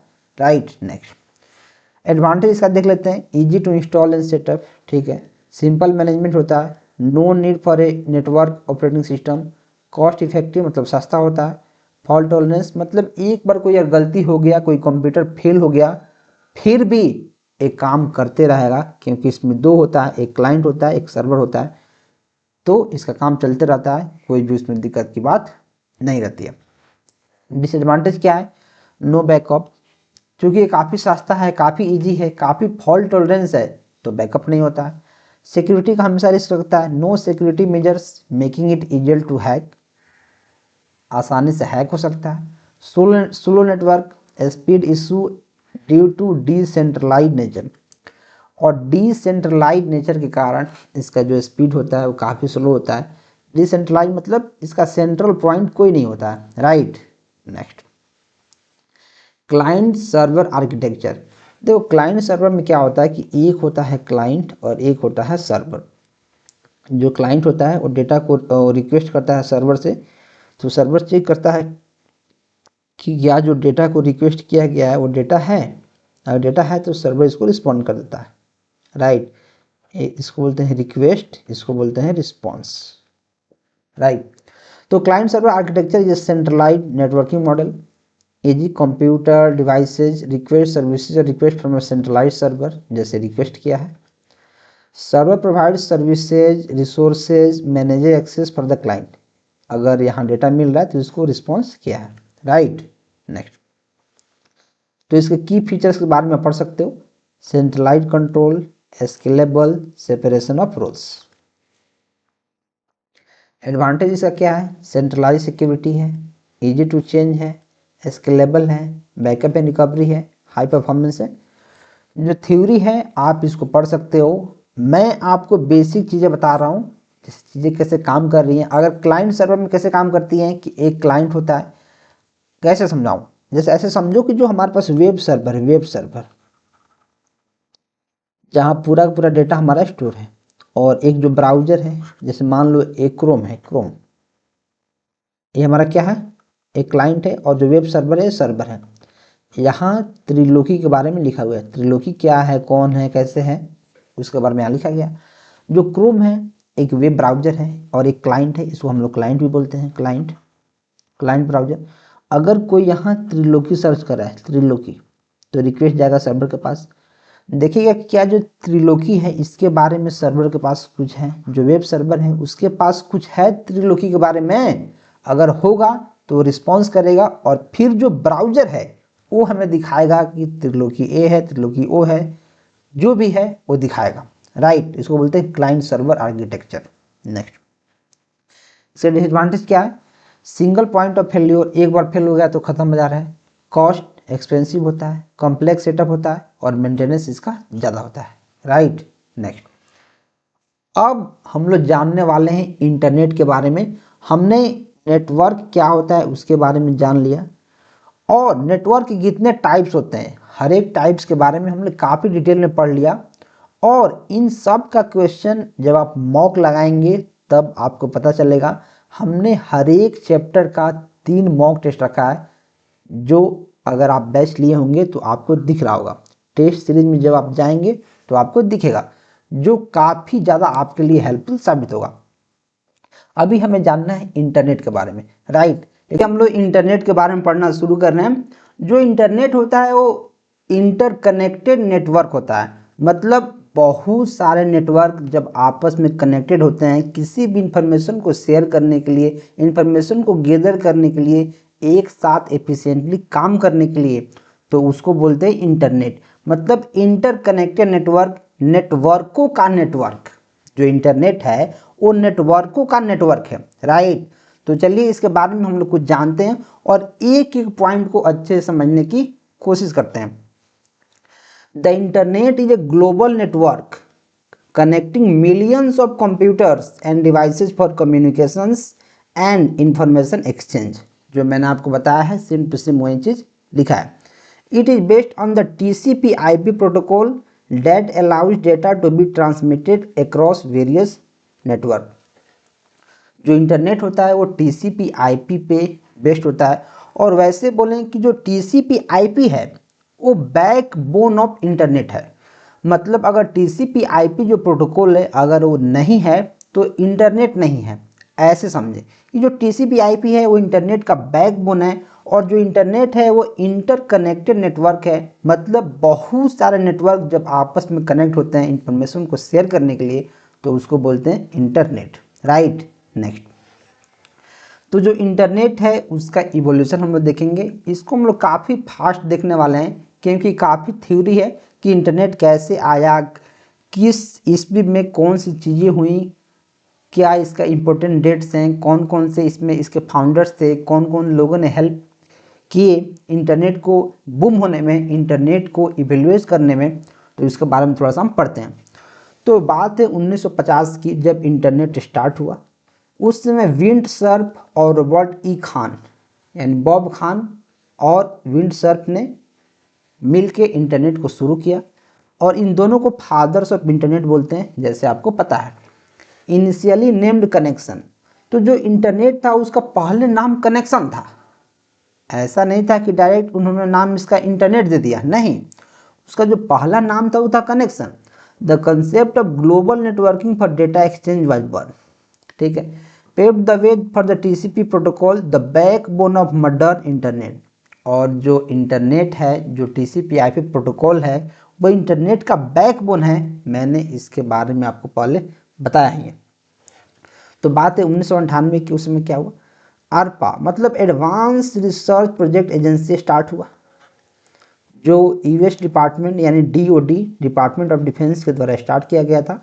1972 में इसका नाम करके डरपा रख दिया गया, और बाद में जो defence advance research project agency है इसका फुल फॉर्म है। इसका जो की रोल है क्या हुआ, फंडेड ARPANET, इसको मैंने सबसे पहले ही बता दिया था। Advance research project agency network, the first packet switch network which led to the birth of the internet.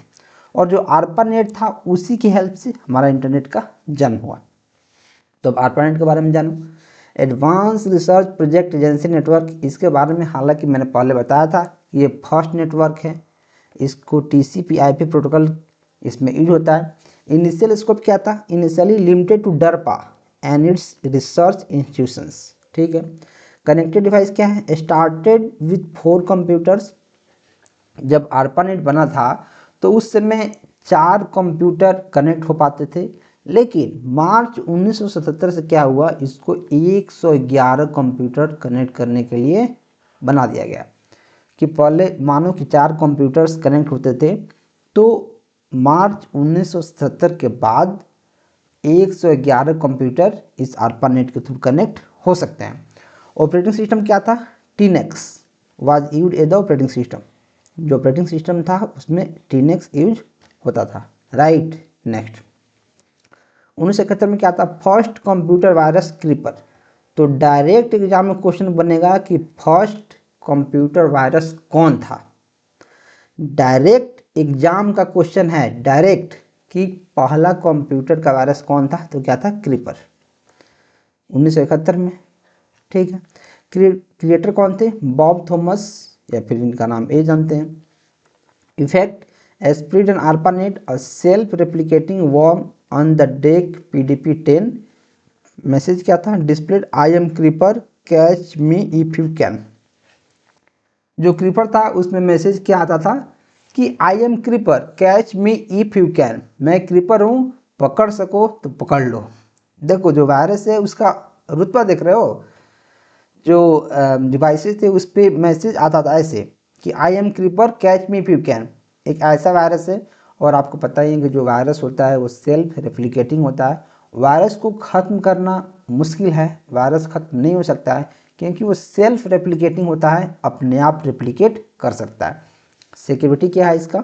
एक counter virus called the Reaper was created by Raymond Tomlinson to remove Creeper. उसको ख़त्म नहीं किया जा सकता है, लेकिन उसको कम किया जा सकता है। तो उसको कम करने के लिए, या फिर बोले तो उसको रिमूव करने के लिए, जो एक काउंटर वायरस, मतलब एंटीवायरस समझो, एंटीवायरस द रिपर का इजाद किया गया। बहुत ये तहराम मचा चुका था, तो इसको भगाने के लिए द रिपर आया, और जिसके हेल्प से वायरस को रिमूव किया जाने लगा। 1971 में क्या हुआ? ईमेल इन्वेंशन हुआ। क्रिएटर कौन थे इसका? Raymond Tomlinson. और first use of at the rate, जो एट द रेट सिंबल है, इसका यूज भी इस समय हुआ था। To send messages between computers में मैसेज को सेंड करने के लिए 1971 ईस्वी में ही ईमेल का इन्वेंशन हुआ, और उसी समय जो एट द रेट का सिंबल है इसका यूज किया गया दो कंप्यूटर्स के बीच मैसेज को सेंड करने के लिए। Right, next the ripper antivirus, मैंने आपको बताया था एंटीवायरस के बारे में। 1972 ईस्वी में आया था रेमंड टॉमिल्सन के द्वारा। Purpose to remove Creeper virus from the ARPANET। ठीक है भाई, समझ में आ गया। 1974 में क्या हुआ? TCP/IP प्रोटोकॉल आया, विंडसर और रॉबर्ट खान के द्वारा, या फिर बॉब खान जिसको बोलते हैं। TCP allowed global network connectivity and enable communications between different hardware platforms या फिर डिवाइसेस। 1983 में क्या? Official birthday of internet. Direct question बनेगा कि 1 जनवरी 1983 ईस्वी को क्या है, या फिर ऑफिशियल बर्थडे ऑफ इंटरनेट का क्या है, तो आपको इसको पढ़ना है। 1983 में क्या था? की इवेंट्स। ARPANET जो था वो 2 भाग में बांट गया, ARPANET फॉर सिविलियन और मिलनेट फॉर डिफेंस। जो DNS है वो आया इसी समय, डोमेन नेम सिस्टम। इसके इन्वेंटर कौन है? पॉल मोकापेट्रिस। इसका फंक्शन क्या है? क्यों इम्पोर्टेंट है, मैंने यहाँ लिख दिया, आपको पढ़ना है। 1 जनवरी 1983 में क्या था? Flag day. TCP/IP become the official standard protocol for ARPANET। Yes, जो 1983 ईस्वी था, 1 जनवरी 1983, उसी समय जो TCP/IP था वो ARPANET का ऑफिशियल प्रोटोकॉल बन गया। कि जो ARPANET है उसका ऑफिशियल प्रोटोकॉल बन गया कौन? TCP/IP। बोला कि मैं हूं ऑफिशियल प्रोटोकॉल, और जो ARPANET है उसने बोला कि मैं अपना स्टैंडर्ड प्रोटोकॉल TCP/IP को बना देता हूं, मैंने बना दिया। This event mark the transition to the modern internet as we know it today. और उसी के हेल्प से जब TCP/IP हमारा सबसे स्टैंडर्ड प्रोटोकॉल बना, तभी से ये मार्क कर दिया गया कि जो TCP/IP है वह इंटरनेट का सबसे तगड़ा प्रोटोकॉल है और उसका बैकबोन है। राइट, इसीलिए आज भी जो इंटरनेट है उसका बैकबोन कौन है? TCP/IP protocol. जो फर्स्ट डोमेन नेम रजिस्टर कब हुआ? symbolics.com। symbolics.com first domain name register हुआ कब? 1983 में ही, 15 मार्च 1985 में। मतलब 1983 का ही की पॉइंट हम लोग पढ़ रहे हैं। तो जो symbolic.com था वो कब? 1985 ईस्वी में 15 मार्च 1985 ईस्वी को फर्स्ट डोमेन नेम रजिस्टर किया गया। TCP/IP का जो एडॉप्शन क्या है? Ensure that different types of computer networks including ARPANET could connect and communicate with each other, right. Next 1984 में क्या हुआ? Spanning tree algorithm and protocols आया, इसके बारे में आपको पढ़ लेना है। फिर invention of WWW teams Berners-Lee. एक क्वेश्चन एग्जाम में डायरेक्ट आता है कि जो WWW है इसके आविष्कारक कौन है, या फिर जो HTML है इसके आविष्कारक कौन है? दोनों के यही हैं। कब हुआ था? 1989 ईस्वी में। In interconnected system of web pages the world wide web impact made the internet user friendly with hyper link and browsers, right. Next 1992 में क्या हुआ? लिनक्स और एरेविस। ये जो है ये ज़्यादा इम्पोर्टेंट नहीं है, नॉट इम्पोर्टेंट। ये दोनों पॉइंट ज़्यादा इंपॉर्टेंट नहीं है, लेकिन फिर भी मैंने लिख दिया है क्योंकि यार ये इंडिया का सबसे one of the top course बन रहा है कि इसको जो भी पढ़ेगा इसको फिर से दोबारा नेटवर्किंग पढ़ने की ज़रूरत नहीं है। इसलिए मैं एक हर एक उस पॉसिबल पॉइंट को रख दिया है जो एग्जाम में कहीं ना कहीं से पूछे जाते हैं। लेकिन BPSC TRE के लिए, UPLT ग्रेड के लिए ये जो क्वेश्चन है इसमें से नहीं पूछा जाएगा। तो आप चाहो तो इसको स्किप कर सकते हो, या फिर चाहो तो इसको नज़र ही नज़रों में पढ़ सकते हो, राइट। नेक्स्ट 1993 में क्या हुआ? HTML आया, इन्वेंटेड बाय टीम बर्नर्स-ली, मैंने आपको बताया था। और यही हैं WWW के भी founder. Purpose hyper text markup language used to create web pages, ठीक है सर। मोज़ेक क्या होता है? First graphical web browser to display both text and images. देखो एक क्वेश्चन आया था जो 3 नवंबर का शिफ्ट था बिहार स्टेट का, उसमें आया था। हमारे शिफ्ट में एक क्वेश्चन आया था कि जो मोज़ेक है, मतलब जो फर्स्ट वेब ब्राउजर कौन है? उसका आंसर क्या होगा? मोज़ेक, ठीक है। Invented by NCSA, national centre for super computing application. 1994 में क्या था? नेटस्केप नेविगेटर, फिर URL मतलब यूनिफॉर्म रिसोर्स लोकेटर, CSS, ये सारे के सारे 1994 में आए। मतलब आप देख रहे हो जो इंटरनेट का युग है वो 1994-93 मतलब 25 और 7 32 साल से काफ़ी सारी चीज़ें पॉपुलर हुई हैं। अगर जो हमारे दादा परदादा हैं उनको तो सब पता ही नहीं है, उनको तो पता ही नहीं है इंटरनेट क्या होता है, उनको तो पता ही नहीं है कि कैसे वेब पेज बनता है, उनको तो पता ही नहीं है चीज़ें कैसे काम करती हैं। उन लोगों ने तो अपने ज़माने में फ़ोन को देखा ही नहीं है। जो स्मार्टफोन अभी हम लोग चला रहे हैं, हम लोग जो यूज कर रहे हैं, छोटे छोटे बच्चे जो यूज कर रहे हैं, इंटरनेट का यूज कर रहे हैं, वीडियो शूट कर रहे हैं, रील शूट कर रहे हैं, व्हाट्सएप पे बात कर रहे हैं, वीडियो चैट कर रहे हैं, पता नहीं क्या क्या कर रहे हैं। क्या हमारे जो दादा परदादा हैं उन लोगों ने देखा है? नहीं देखा है। ये सारा का सारा 35 साल 30 साल के अंदर सारी चीज़ें हुई हैं, राइट। नेक्स्ट 1995 में क्या होता है? इंटरनेट ऑफ इंडिया स्टार्ट हुआ, फिर याहू सर्च इंजन आया, फिर इंडिया फर्स्ट नेटवर्क आया, इसके बारे में आपको पढ़ना है। 1998 की माइलस्टोन, इसमें क्या था? गूगल कंपनी का एस्टेब्लिशमेंट हो गया 1998 ईस्वी में। और एक क्वेश्चन काफ़ी ज़रूरी है कि 1998 ईस्वी में गूगल का एस्टेब्लिशमेंट हुआ, इसके फाउंडर कौन थे? Larry page and Sergey Brin. Main product क्या था? Google search engine. Parent company इसका क्या है? Alphabet incorporation. CEO सुंदर पिचाई 2015 से हैं। अल्फ़ाबेट का CEO सुंदर पिचाई 2019 से हैं। इतना आपको पढ़ना है। फिर 2001 में क्या हुआ? विकिपीडिया।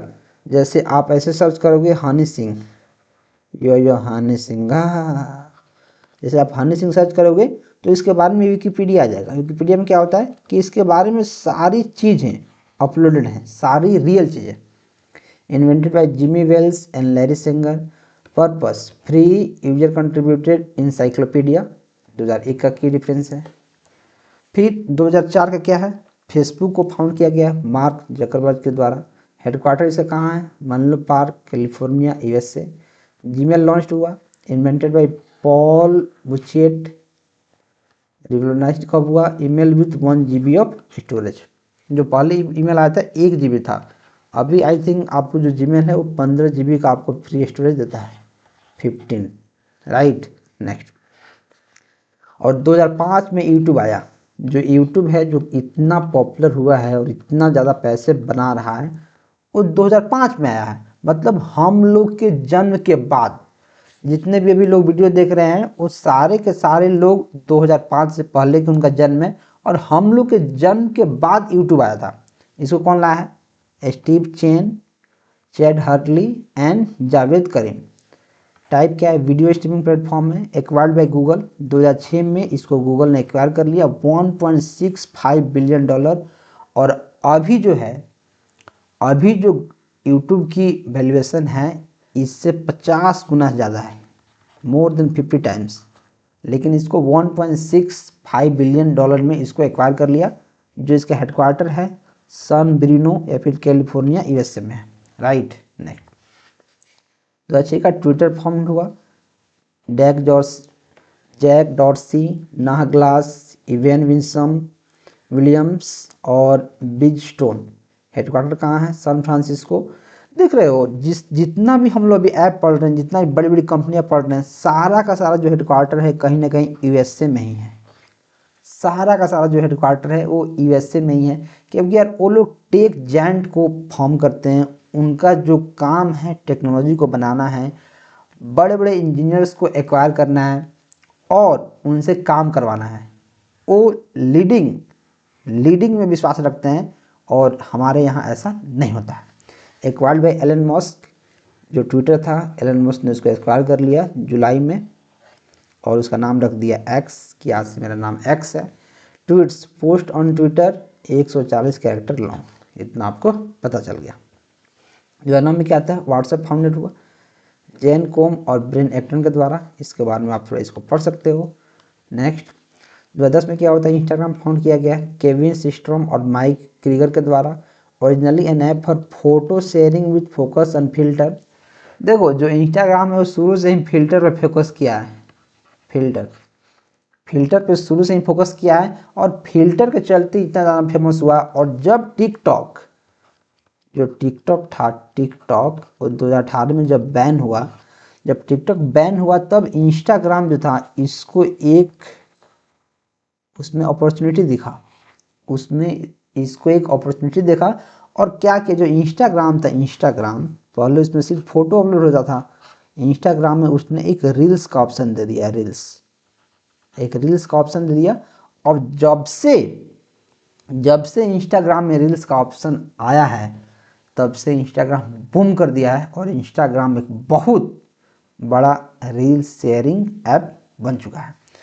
और इसको भी एक्वायर्ड कर लिया गया फेसबुक के द्वारा 2012 में $1 बिलियन की हेल्प से। 2021 में over 1 billion monthly active user बन गए थे।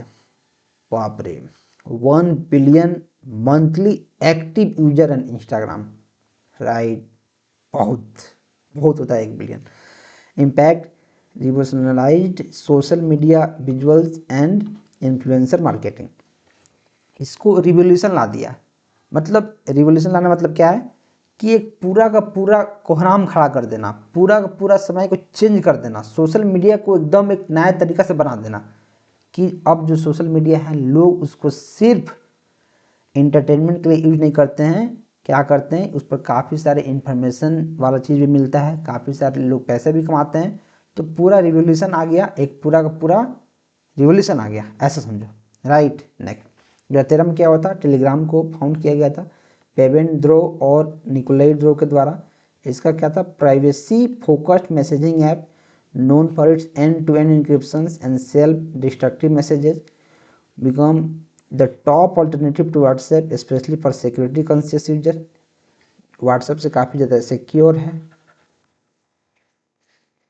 Telegram surpass 400 million monthly active users, 40 crore per month, बहुत ज़्यादा होता है।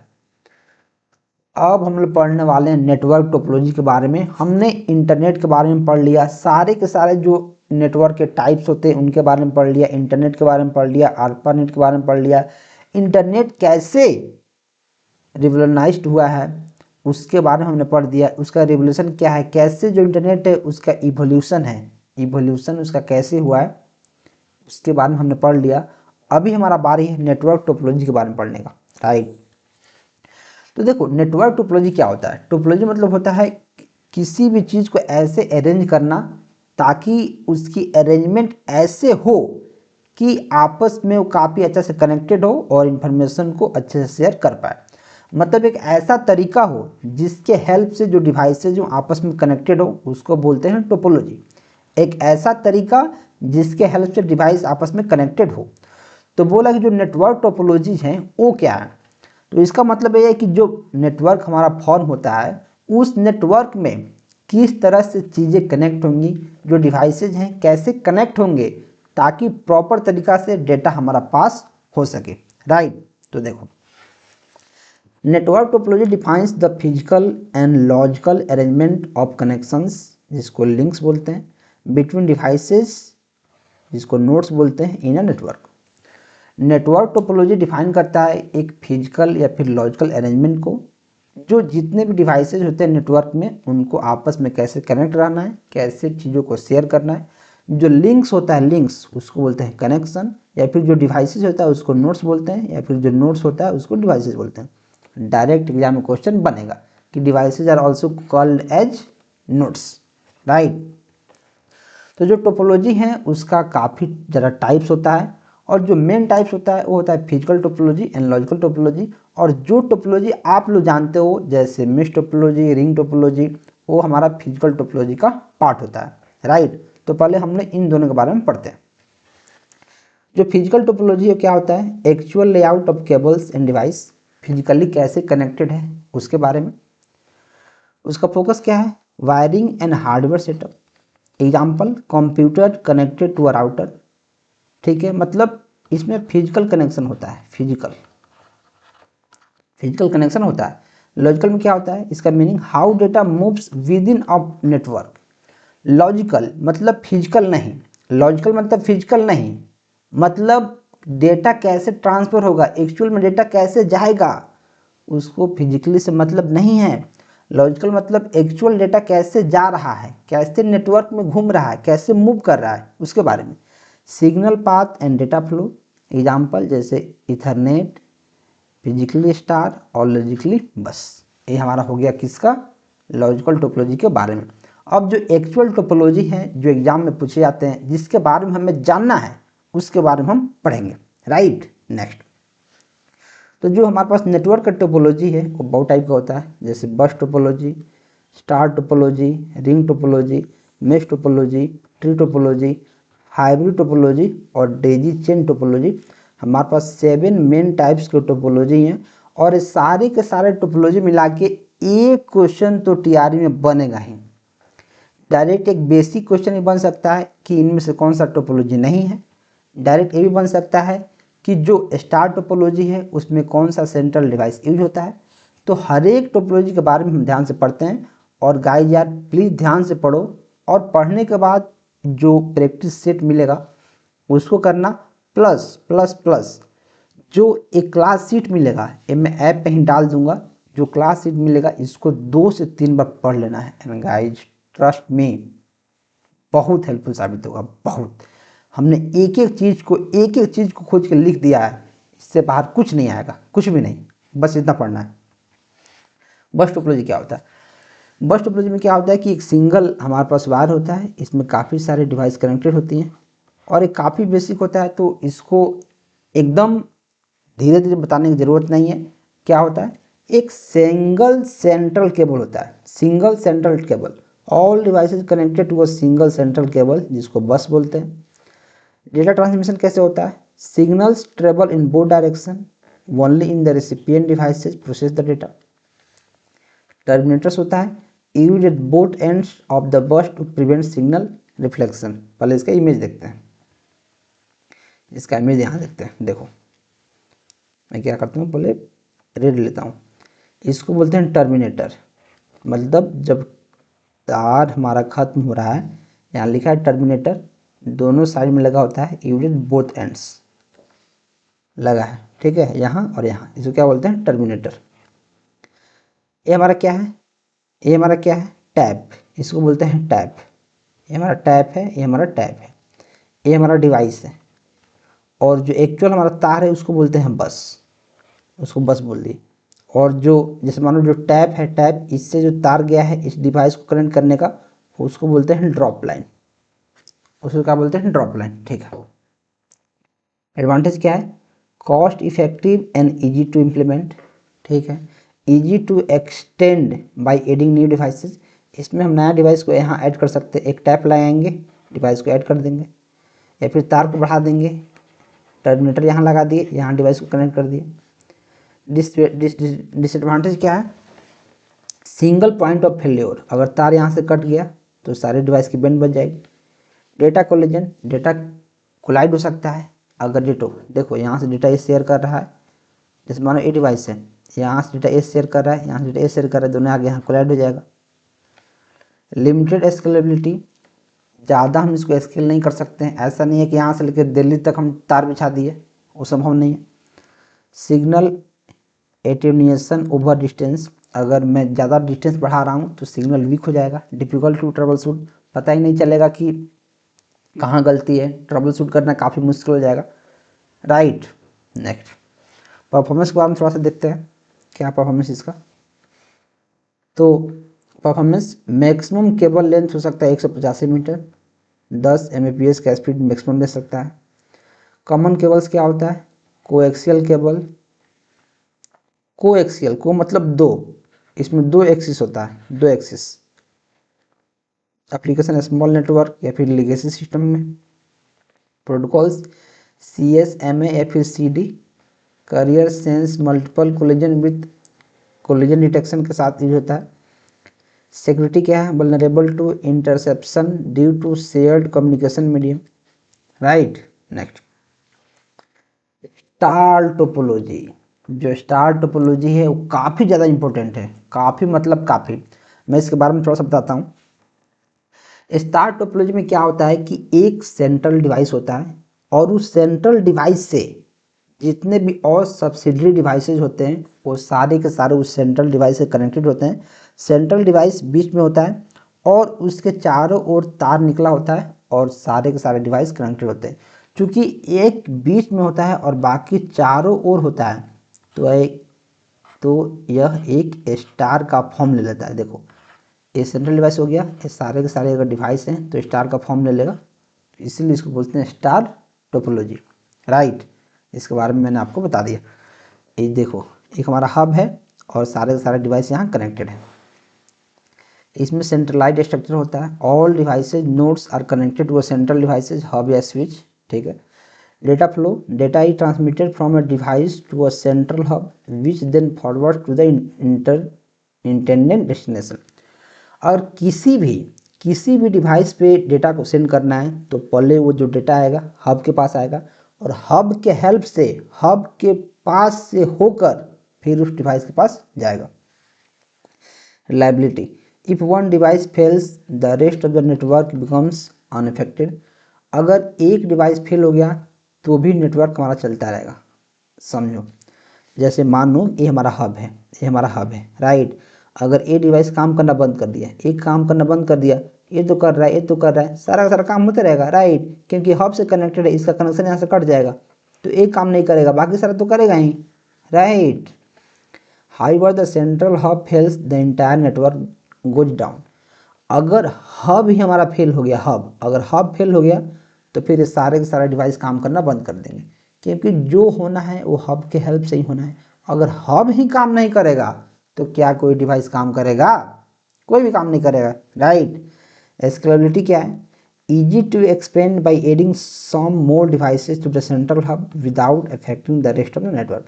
अगर नया डिवाइस को ऐड करना है तो हब है, ऐड कर दो, यहाँ डिवाइस ऐड कर दो, यहाँ डिवाइस ऐड कर दो, तो इसको बोलते हैं स्टार टोपोलॉजी, राइट। कॉस्ट क्या है? Requires more cabling than bus topology, ठीक है, due to central connection making it more expensive. क्योंकि इसमें सेंट्रल कनेक्शन है तो इसको थोड़ा सा महंगा बना देता है। परफॉर्मेंस क्या है, better performance with less data collision, data collision इसमें कम होगा क्योंकि सब चीज़ हमारा हब से होकर गुजरेगा। कॉमनली यूज इन होम और ऑफिस का नेटवर्क, एग्जाम्पल जैसे लोकल एरिया नेटवर्क ऑफिस में जहाँ computers are connected to a central switch और हब। रिंग टोपोलॉजी, रिंग जैसे इसका नेम सजेस्ट कर रहा है, मतलब जो डिवाइसेज होंगे वो रिंग में हमारे कनेक्टेड होंगे, रिंग में होंगे। Structure, devices are connected in close loop, ठीक है। Data flow in one directional, unidirectional, तो डायरेक्ट क्वेश्चन बन जाएगा और both directional bidirectional. Direct exam में क्वेश्चन बन जाएगा कि जो रिंग टोपोलॉजी होता है उसमें जो डेटा होता है वो यूनिडायरेक्शनल होता है, बाई डायरेक्शनल होता है, या फिर बोथ होता है, या फिर नन ऑफ द अबव होता है। तो चूंकि अगर आप थ्योरी अब पढ़ रहे हैं कि जो डेटा ट्रांसफर होता है वो यूनिडायरेक्शनल भी हो सकता है, बाई डायरेक्शनल भी हो सकता है, तो आप टिक उसको कर देंगे। डेटा हैंडलिंग क्या होता है, each device forwards data to the next device until it reach the destination. Failure क्या है, ए सिंगल डिवाइस और link failure can disrupt the entire network unless redundancy double ring is used. Performance क्या है, performance degrades as more devices are added due to increase data handling. तो इसके बारे में थोड़ा इमेज देखते हैं इसका। ये बोल रहा है, ये समझाने की कोशिश क्या कर रहा है कि अगर जैसे मानो ये हमारा है, ये डिवाइस है, ये डिवाइस है, डेटा इधर से भी जा सकता है और डेटा इधर से भी जा सकता है, सिंगल डायरेक्शनल और बाई डायरेक्शनल। अगर मान लो कि ये डिवाइस हमारा फेल हो गया, मतलब कनेक्शन यहाँ से कट गया, एक फेल हो गया, तो क्या ये जो डिवाइस है वो इससे कनेक्ट कर पाएगा, नहीं कर पाएगा। वहीं इसका फेल्योर में बोल रहा है, ए सिंगल डिवाइस और link failure can disturb the entire network. अगर कोई सिंगल डिवाइस है या फिर कोई लिंक है जो फेल हो गया, तो सारे के सारे नेटवर्क को ही क्या कर देगा, डिस्टर्ब कर देगा, राइट। नेक्स्ट एडवांटेज क्या है, सिंपल टू सेटअप करना काफ़ी आसान है, कोलिजन आर मिनिमाइज, ठीक है। डिसएडवांटेज क्या है, single point of failure, hard to add new devices without interrupting the network, used in token ring network. जो टोकन रिंग नेटवर्क में इसका काम, इसका यूज होता है। अब हम पढ़ने वाले मेश टोपोलॉजी के बारे में। जो मेश टोपोलॉजी है वो काफ़ी ज़्यादा इंपॉर्टेंट है। आप बोले भैया यार आप सबके लिए बोल रहे हो काफ़ी ज़्यादा इंपॉर्टेंट, तो यार हर एक चीज़ काफ़ी ज़्यादा इंपॉर्टेंट है। जो मैंने यहाँ लिख दिया है वो बहुत ज़्यादा इंपॉर्टेंट है, क्योंकि यार मैंने इम्पोर्टेंट चीज़ों को नहीं लिखा है, मैंने कोई भी बिना इम्पोर्टेंट चीज़ों को नहीं लिखा है, राइट। तो इसके पहले मैं मेश टोपोलॉजी पढ़ाऊँ, मैं थोड़ा सा जल ग्रहण कर लेता हूँ।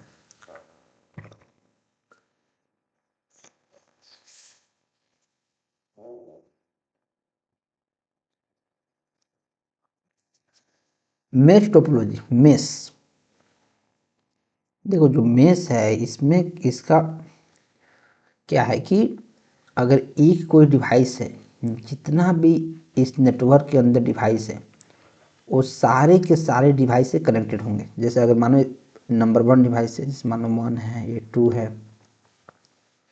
ये 3 और ये 4 है, तो जो 1 है वो सबसे कनेक्टेड होगा, इससे भी कनेक्टेड होगा, इससे भी कनेक्टेड होगा, इससे भी कनेक्टेड होगा। जो 2 है सबसे कनेक्टेड होगा, इससे भी कनेक्टेड होगा, इससे भी कनेक्टेड होगा, और इससे कनेक्टेड तो है ही। जो 3 है सबसे कनेक्टेड होगा, इससे हो गया, इससे हो गया, इससे हो गया। तो मेश में क्या है कि एक जो डिवाइस है वो सारे के सारे डिवाइस से कनेक्टेड है। मेश टोपोलॉजी में क्या है कि एक जो डिवाइस है वो सारे के सारे डिवाइस से कनेक्टेड आएगा, राइट। जैसे each device is connected to every other device in network, ठीक है। और इसका 2 टाइप होता है, एक फुल मेश और एक partial mesh. Every device is connected to all other devices, ठीक है। Some devices are connected to all other while some have limited connection. देखो अब इसमें 2 टाइप है, एक है फुल मेश और एक है हाफ मेश या फिर पार्शियल मेश। फुल में क्या होता है कि एक जो डिवाइस है उस नेटवर्क में जितने भी डिवाइसेज हैं वो सबसे कनेक्टेड होगा। पार्शियल में क्या होगा कि कुछ डिवाइसेज से वो कनेक्टेड नहीं होगा, ठीक है। Data flow, data direct point to point communication between devices. Data can take multiple path to reach its destination. देखो अब 1 जो है 1, इसको अगर 2 के पास रीच करना है, 2 के पास, या जो 1 है इसको 3 के पास जाना है, 3 के पास, तो यहाँ से जा सकता है, फिर यहाँ से जा सकता है, फिर यहाँ से जा सकता है, मतलब मल्टीपल पाथ इसको मिल रहा है। सही है सर। इसका रिलायबिलिटी सबसे ज़्यादा होता है, high reliable, because there are multiple redundant path for data transmission. इसका जो रिलायबिलिटी होता है बहुत ज़्यादा होता है, क्योंकि यार इसके पास से बहुत सारा रास्ता, इसके पास से बहुत सारा रास्ता, किसी भी रास्ते से यह डेस्टिनेशन तक पहुंच जाएगा। अगर एक कनेक्शन फेल हुआ कोई फर्क नहीं पड़ेगा। If one connection fail, data can still transmitted through another path. अगर मान लो एक कनेक्शन फेल हो गया, 2 से 3 तक हमें भेजना है, एक कनेक्शन फेल हो गया, यहाँ आएगा यहाँ से भेज देगा, यहाँ आएगा यहाँ आएगा यहाँ से भेज देगा, कोई दिक्कत नहीं है, कोई दिक्कत है ही नहीं। Performance, high performance due to dedicated communication path. Network speed and efficiency depends on the number of connections and devices. तो आई थिंक आपको मेश टोपोलॉजी के बारे में समझ में आ गया होगा। इसका इमेज अपन देख लेते हैं। इसका इमेज को समझना काफ़ी ज़रूरी है, जैसे मैंने आपको बताया था, और यही एक टोपोलॉजी है जिसका फॉर्मूला भी है, फॉर्मूला को भी पढ़ना काफ़ी ज़रूरी है। जैसे एक डिवाइस है, इससे भी कनेक्टेड है, इससे भी कनेक्टेड है, इससे भी कनेक्टेड है, इससे भी कनेक्टेड है, सबसे कनेक्टेड है। जो ए डिवाइस है, इससे भी कनेक्टेड है, इससे भी कनेक्टेड है, इससे भी कनेक्टेड है, इससे भी कनेक्टेड है। तो जो मेश टोपोलॉजी है इसमें एक डिवाइस सबसे कनेक्टेड है, एक जो डिवाइस है वो सब डिवाइस से कनेक्टेड है उस नेटवर्क में, राइट। तो इसके बाद हम थोड़ा सा और पढ़ते हैं। इसका एडवांटेज देखते हैं। एडवांटेज क्या है? काफ़ी रिलायबल है, ये तो हमें पता है ही। High fault tolerance and redundancy. Fault tolerance से क्या मतलब है कि अगर इसमें एरर आता है, अगर इसमें फेल्योर होता है तो कोई दिक्कत की बात नहीं है, फेल्योर होने के बाद भी डेटा ट्रांसफ़र होते रहेगा, सारी काम होते रहेंगे, उसको बोलते हैं हाई फॉल्ट टॉलरेंस। इसका फॉल्ट टॉलरेंस बहुत ज़्यादा है, मतलब गलती करने के बाद भी काम होते रहेगा, right. No central failure point, इसमें कोई भी सेंट्रल फेल्योर पॉइंट नहीं है कि एक अगर काम करना बंद कर दिया तो सारा का सारा नेटवर्क ख़त्म, ऐसा कुछ नहीं है। Suitable for critical applications where uninterrupted connection is needed, जहाँ हमें अनइंटरप्टेड कनेक्शन चाहिए कि किसी भी पॉइंट पे डेटा हमारा लॉस नहीं हो, किसी भी पॉइंट पे हमारा सिस्टम बंद नहीं हो, तो उस केस में हम मेश टोपोलॉजी को प्रीफर करेंगे। डिसएडवांटेज क्या है? काफ़ी महंगा है, expensive to install and maintain due to large number of connections, complex to manage in large network. चूँकि यह काफ़ी रिलायबल है, काफ़ी तगड़ा है, तो ये काफ़ी महंगा भी है। क्योंकि अगर मानो मेरे पास एक कंप्यूटर है, उसको अगर वह 10 या फिर 1 लाख डिवाइसेस से कनेक्टेड है, तो एक कंप्यूटर के लिए मुझे 1 लाख वायर लेके आना पड़ेगा, और 1 लाख वायर खरीदने में ही मेरी बैंड बच जाएगी। मैं बोलूँगा नेटवर्क को तुरंत बंद किया जाए, मैं नेटवर्क को बंद कर दूंगा, मेरे पास पैसे ही नहीं है। फार्मूला, नंबर ऑफ कनेक्शंस कैसे निकालते हैं? फॉर फुल मेश निकालते हैं n इंटू n-1/2। जैसे अगर मैं इसका निकालूं तो बोल रहा है कि अगर 1 2 3 4 5 डिवाइस है, 5 डिवाइस है, तो नंबर ऑफ कनेक्शन कितना होगा? तो ये फार्मूला है n इंटू n-1, मतलब 5 इंटू 5-1/2, मतलब 5 इंटू 4/2, मतलब 5 दूना 10, तो 10 कनेक्शन लगेगा अगर 5 डिवाइस है तो। पार्शियल मेश के लिए क्या है? The number of connection will be less, full mesh से लेस हो जाएगा। Use in high availability system, military network, data centres, large enterprises network, इसमें यूज होता है। अब हम लोग पढ़ने वाले हैं ट्री टोपोलॉजी के बारे में। ट्री टोपोलॉजी बहुत ज़्यादा इंपॉर्टेंट नहीं है, लेकिन फिर भी इंपॉर्टेंट है, इसका इंपॉर्टेंट पॉइंट आपको जानना काफ़ी जरूरी है। जो हाइब्रिड टोपोलॉजी होता है उसके हेल्प से ट्री टोपोलॉजी बनता है। कंबाइंस स्टार एंड बस टोपोलॉजी, जो ट्री टोपोलॉजी होता है वो स्टार और बस टोपोलॉजी की हेल्प से बनता है। हायरार्किकल स्ट्रक्चर होता है, central root node connects multiple branches.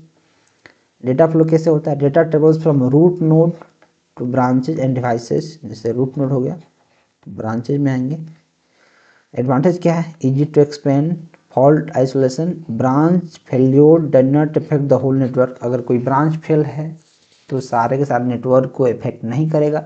Centralise management क्या है, easier control via the route node, right.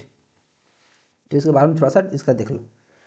Tree topology का क्या करो, एग्जाम्पल देखो, ये हमारे पास क्या है ट्री टोपोलॉजी, तो एक हमारे पास रूट हो गया, इसके 2 ब्रांच हैं, और फिर इस ट्री के लिए ये हमारा रूट हो गया, 2 ब्रांच हो गया, तो जो डेटा है वो रूट से यहाँ आता है, फिर रूट से यहाँ आता है, रूट से यहाँ आता है, ऐसे। डिसएडवांटेज क्या है, सिंगल पॉइंट ऑफ फेल्योर, अगर फेल्योर की बात करें तो सिंगल पॉइंट है, कॉम्प्लेक्स वायरिंग है, परफॉर्मेंस इशू है। फार्मूला क्या है, नंबर ऑफ कनेक्शन बराबर डिवाइसेज प्लस ब्रांच कनेक्शन, कितने डिवाइस हैं और कितने ब्रांच हैं सबको ऐड कर दो। Used in large networks, campus network, enterprise setups, example corporate networks, educational institution, right. Next, अब hybrid topology, hybrid combination of topology, जैसे इसका नेम सजेस्ट करा हाइब्रिड, वैसे इसका काम है combinations of topology, merge two or more basic topology is star bus ring, flexibility offer the advantages of combined topology, ठीक है। स्केलेबिलिटी क्या है, easy to expand based on needs, costly can be expensive due to complex setup and wiring. एक minute मैं light दे देता हूँ, ठीक है। Fault tolerance, fault in one part don't affect other topology, जो हाइब्रिड है अगर उसमें एक पार्ट में गलती आती है तो दूसरा पार्ट उससे इफेक्ट नहीं होगा, मतलब ए भी फॉल्ट टॉलरेंस हमें देता है। यूज्ड इन बड़ा बड़ा organisation, campus network, complex system, example a large office using a mix of star for work stations and bus for file server, इसको आपको देखना है। इसका एग्जांपल यहाँ आप देख सकते हो, रिंग टोपोलॉजी और स्टार टोपोलॉजी के हेल्प से दोनों को अगर मिला दिया गया है तो बन गया है क्या, हाइब्रिड। मतलब कोई भी 2 टोपोलॉजी को आप मिलाओगे, कोई भी 2 टोपोलॉजी को आप मिला के तीसरा टोपोलॉजी बनाओगे तो उसको बोलेंगे हाइब्रिड टोपोलॉजी। जो लास्ट है ये डेजी चेन टोपोलॉजी है, वो काफ़ी ज़्यादा इंपॉर्टेंट नहीं है, मैंने लेकिन फिर भी रख दिया। इसमें लीनियर कनेक्शन होता है, devices are connected in a sequence one after another, ठीक है। सिंपल सेटअप होता है, easy to implement and requires minimum hardware. Data transmission क्या होता है, data flow from one devices to the next in a sequential manner.